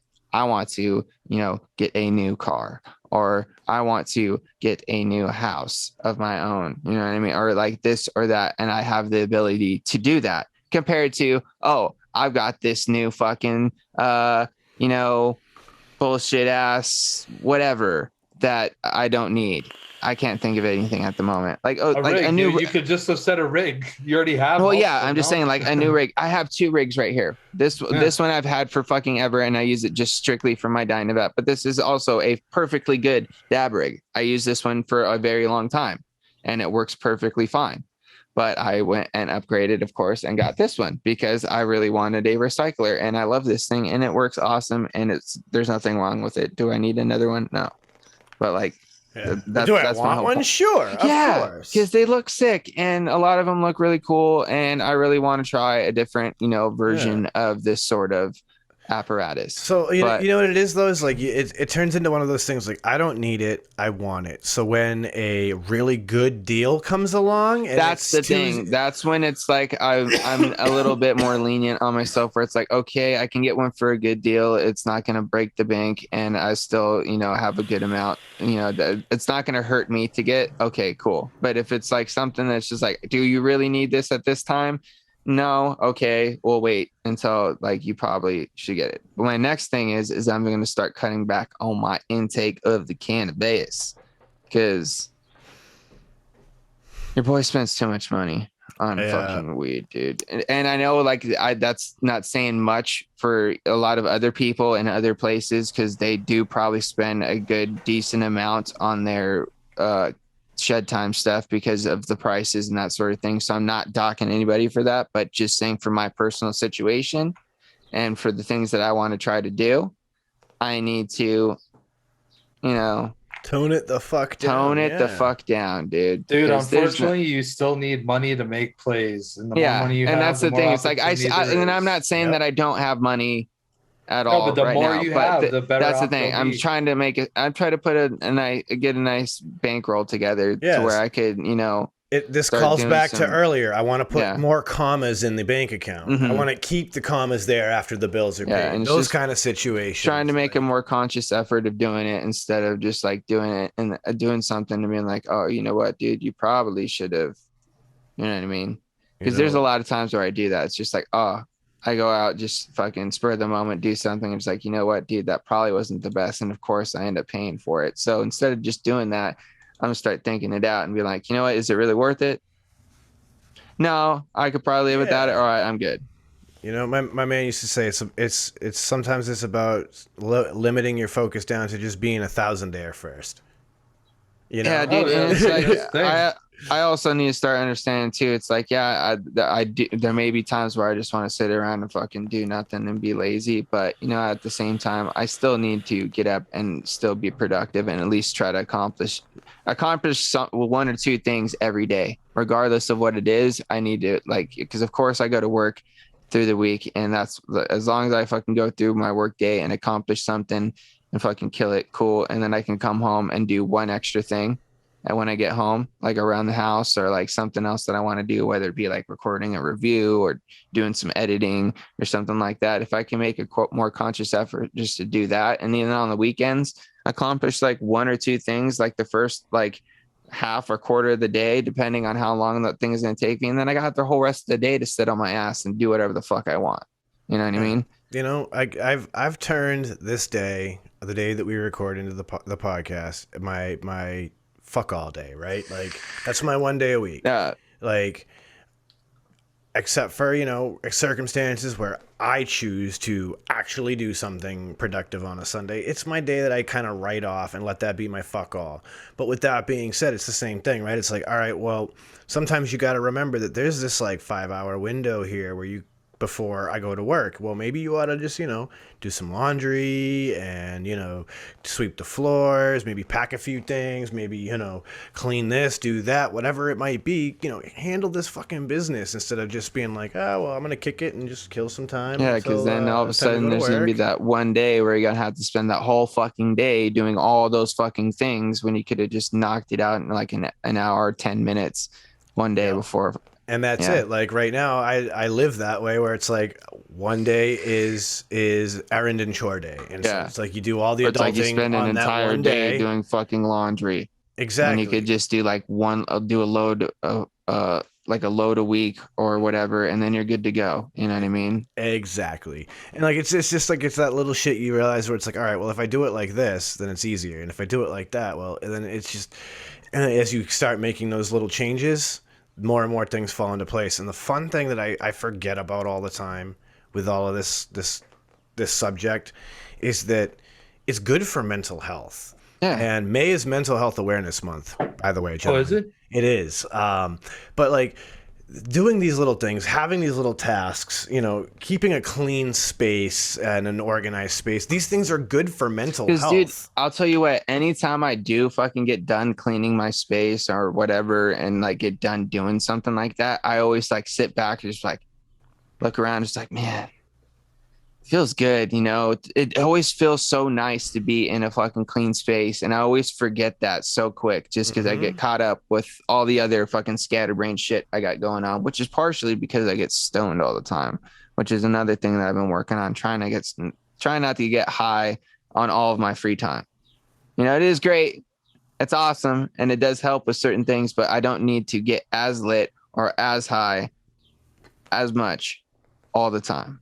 Yeah, dude. That's one of the things I've in my adult life I'm learning more that I enjoyed is that like today, on a day like today I'm smoking out, but like during you know, an average It's day in the situational, week, you know? like sometimes it's nice to just take one hit and then go do things, because like that's the like little bit you need to just kind of like loosen you up for a second, and you know, maybe, you know, open the joints up, or get your mind, you know, spinning in the right direction, and then you go and you get shit done. And it's not about getting stoned, right? It's just about getting that like little boost of cannabinoids, that little boost of serotonin and dopamine and what have you back into the system to go like, okay, now we can go do the things we need to do, and actually using it therapeutically instead of recreationally. Yeah. Because that's the thing, right? Is that like all too often here on the show, especially, we do praise the virtues of it in its therapeutic manner, but we don't actually talk about using it in its more therapeutic manner, where it's more sparing and it's more microdosed, and it's about like really just focusing in on getting that quick bit of boost and relaxation or whatever it is, and then being able to just continue moving forward. And not only that, but like if you also cut back on just your consumption on a normal basis, then you also are keeping your tolerance at a level to where it's not going to fucking cost you a fucking arm and a leg to get to like a good point. You know what I mean? Yeah. And that's where like I kind of envy someone like Chris. You know what I mean? He's someone that he knows that he could pick up a half quarter. You know what I mean? And it's going to last him a good amount of time because he doesn't sit there and smoke the whole thing in one night. You know what I mean? He can grab one and it's going to last him a good couple days. And then sometimes he grabs it's like a week. or yeah. Well, I'm just saying, like, I don't Yeah. know exactly, but I'm like, okay, so like a week, and like, that right there. I feel like that right there is definitely a very affordable, you know, habit right there. You know, and Yeah. that's something that I definitely would be able to be more involved with. Cause then I could also, cause I also just think about all the things that I could do with the money that I am spending. You know what I mean? Or how much money that could be if I were just stack that up and just let it just chill. You know what I mean?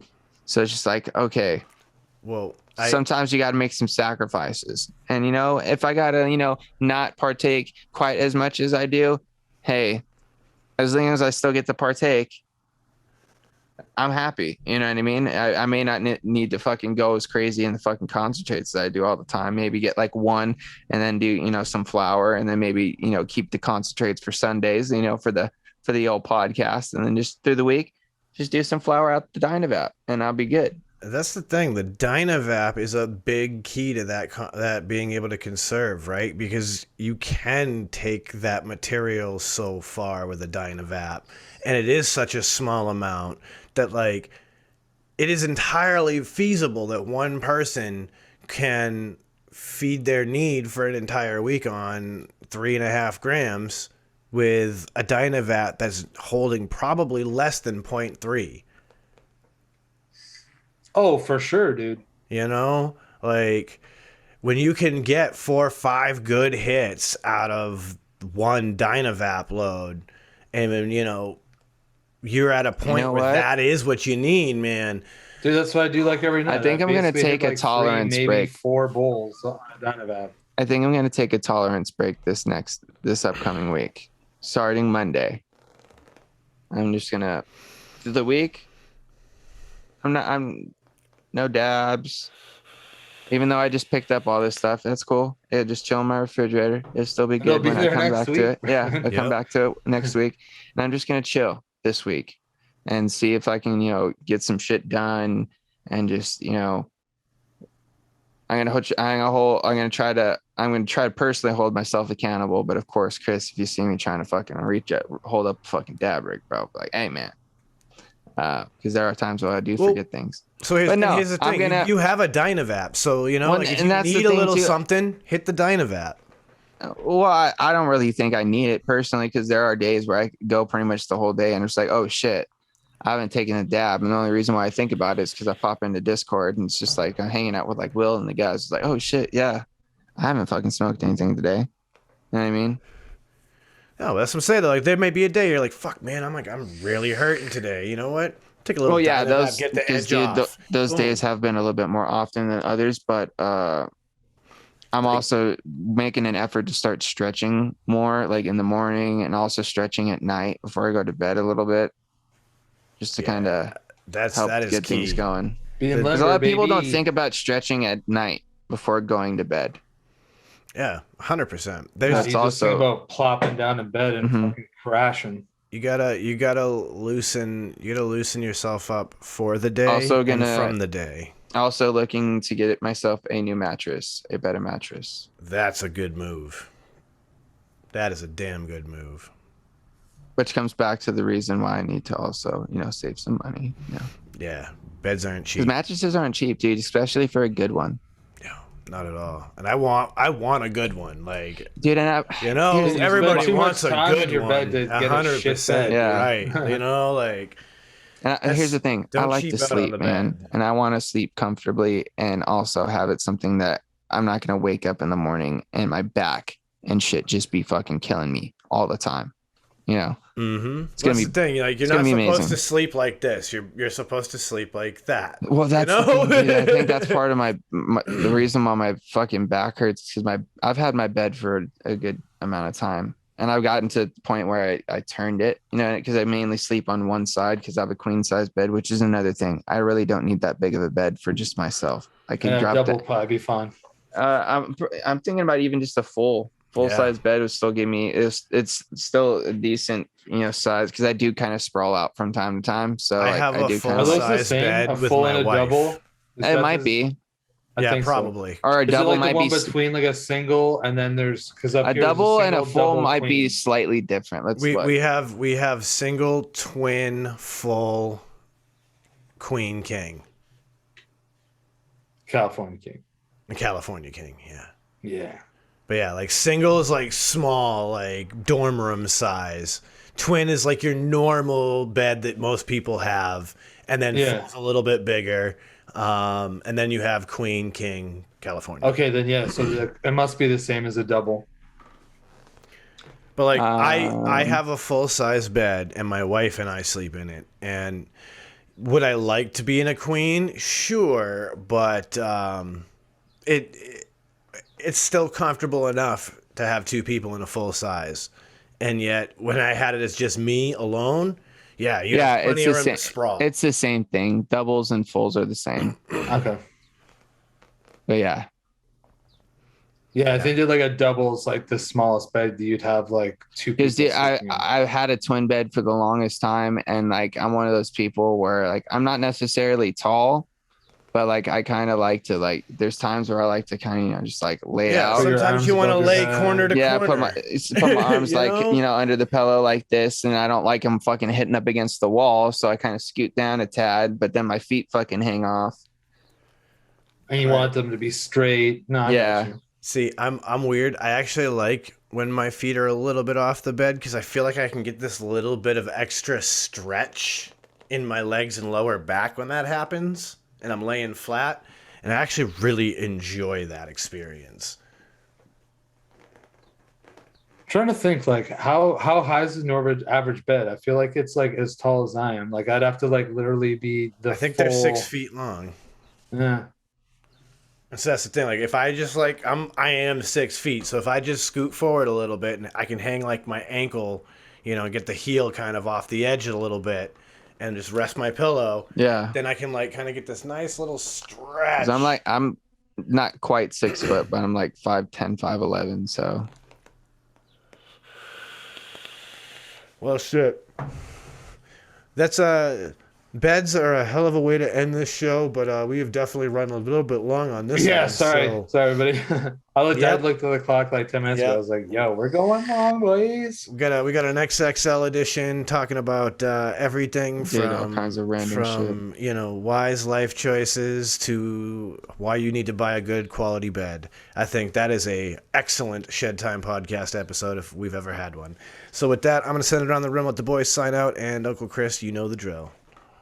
Okay, well, I'll just make it short and sweet. Go check out shedtimepodcast.com. Find out all the information you want. Just spend hours on there checking everything. Click all the links. Do all the things. That'd be great. And we appreciate you. Check out our Patreon, where I guess it's Patreon. Become one of our patrons if you could.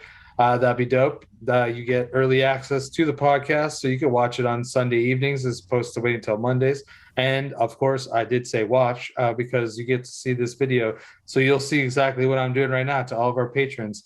And I think that's everything for that. And I'll also say you can check me out on Tuesday nights on KBTV's YouTube channel for mixing it up. Just mixing up some e-liquid over there. I'm just having a good time, kicking back, trying new things. Come join me. Also on Friday nights, you can check out James, Sean, and I on the green room, always just kicking it, holding it down on Fridays on YouTube. Good old vape-centric shows have kind of died on YouTube, and we're just holding it down. So come by and check that out. And then lastly, I will say, if you guys want to try out any of my e-liquid, just go over to UncleChrisTestingGrounds.com. Use the coupon code ShedTime, get you a little bit of savings. And I think that is everything. So I'll just say, everybody, live your best life. James, take it away. Chris pretty much said everything, so definitely go check out everything he said there. ShedTimePodcast.com for all your links. If you want to check out some vape reviews, I have some new stuff coming up on the channel from Vapepresso. If you guys are interested in that, so check me out, Frame Shanklin Vapor over there on the YouTubes. Other than that, you catch us here doing the damn thing. So I'm gonna end it as I always do, sending out positive vibes, crisp high fives, and as always, let's shed time our faces off. Sean. Yes. Boys said it all. ShedTimePodcast.com. You know where to go. You know what to do. Check it out. Big thank you to the patrons once again. If you guys want to join on the Patreon, get all the great perks and more, go check it out. Link over on the website. Other than that, you know what I'm going to tell you. Don't let the bastards get you down. Be cool. Don't be a dick. And whatever it is that you do, be sure to have some fun. It's the Shed Time Podcast. It's time to roll on up and roll on out.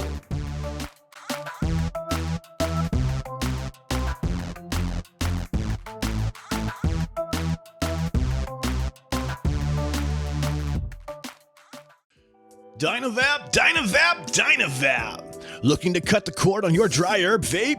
Dynavap. Trying to get the best taste from your herb? Dynavap. Ready to take your sesh to the next level? Then meet Dynavap, the best way to vape your flower or concentrate. Concentrates? That's right, your flower or hash can be vaped using Dynavap. Check out Dynavap.com to learn more. That's Dynavap.com.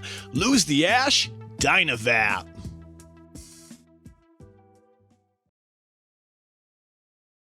What's going on, Shedheads? It's your boy Frames Janklin. Are you looking to step up your match game or have a raw copper, brass, or stainless mod or RDA that you're absolutely tired of polishing? Then you need to go and hit up my man Ashton of Palmer's Powders. He does some absolutely amazing powder coating work. He offers many different colors and finishes at an absolutely killer price. This man is taking powder coating to a whole new level, and he can make your setup an absolute masterpiece. You can go follow him over on Instagram at Palmer's Powders, and you can go check out pricing on his website, palmerspowders.com. That's palmerspowders.com. And as always, let's just vape on, Shedheads. What's up, everybody? It's your boy Sean Typhon, the Angry Hippie, and I'm back at it again. We're here today to talk about Unicorn Vapes Inc., a fantastic Canadian company who's making outstanding vape hardware. If you're looking for a fantastic, high-quality mechanical device or an excellent RDA, and you're looking for it at a fantastic and affordable price, look no further than Unicorn Vapes Inc. You can get your Unicorn Vapes Inc. products at areliquid.com. That's areliquid.com. Check them out today. I want you to think of your favorite rebuildable right now. Yeah, okay, so you have a layer cake in your hand, and now you're about... Oh, sorry, yeah. that's not everyone's favorite. That's just mine. So think of your favorite rebuildable atomizer. Think about how good of a vape it produces for you. Now take that and amplify it. And the way that you amplify that is you put in some Breezestone coils. Breezestone coils are handcrafted in Adelaide, Australia. They're made from some of the finest quality wire that you can get. I believe it's wire Buddha. You take those coils, you take them out of that phenomenal packaging that clearly shows how much care that Adam puts on the quality of his coils and the insurance that you get them in good shape. You put them in that favorite RDA, and guess what? You have coils that now sing better than Celine Dion. Go check out Breezestone coils. You can find them on localvape.com and also steelvalleyvapors.com. Solid. Peace out, motherfuckers.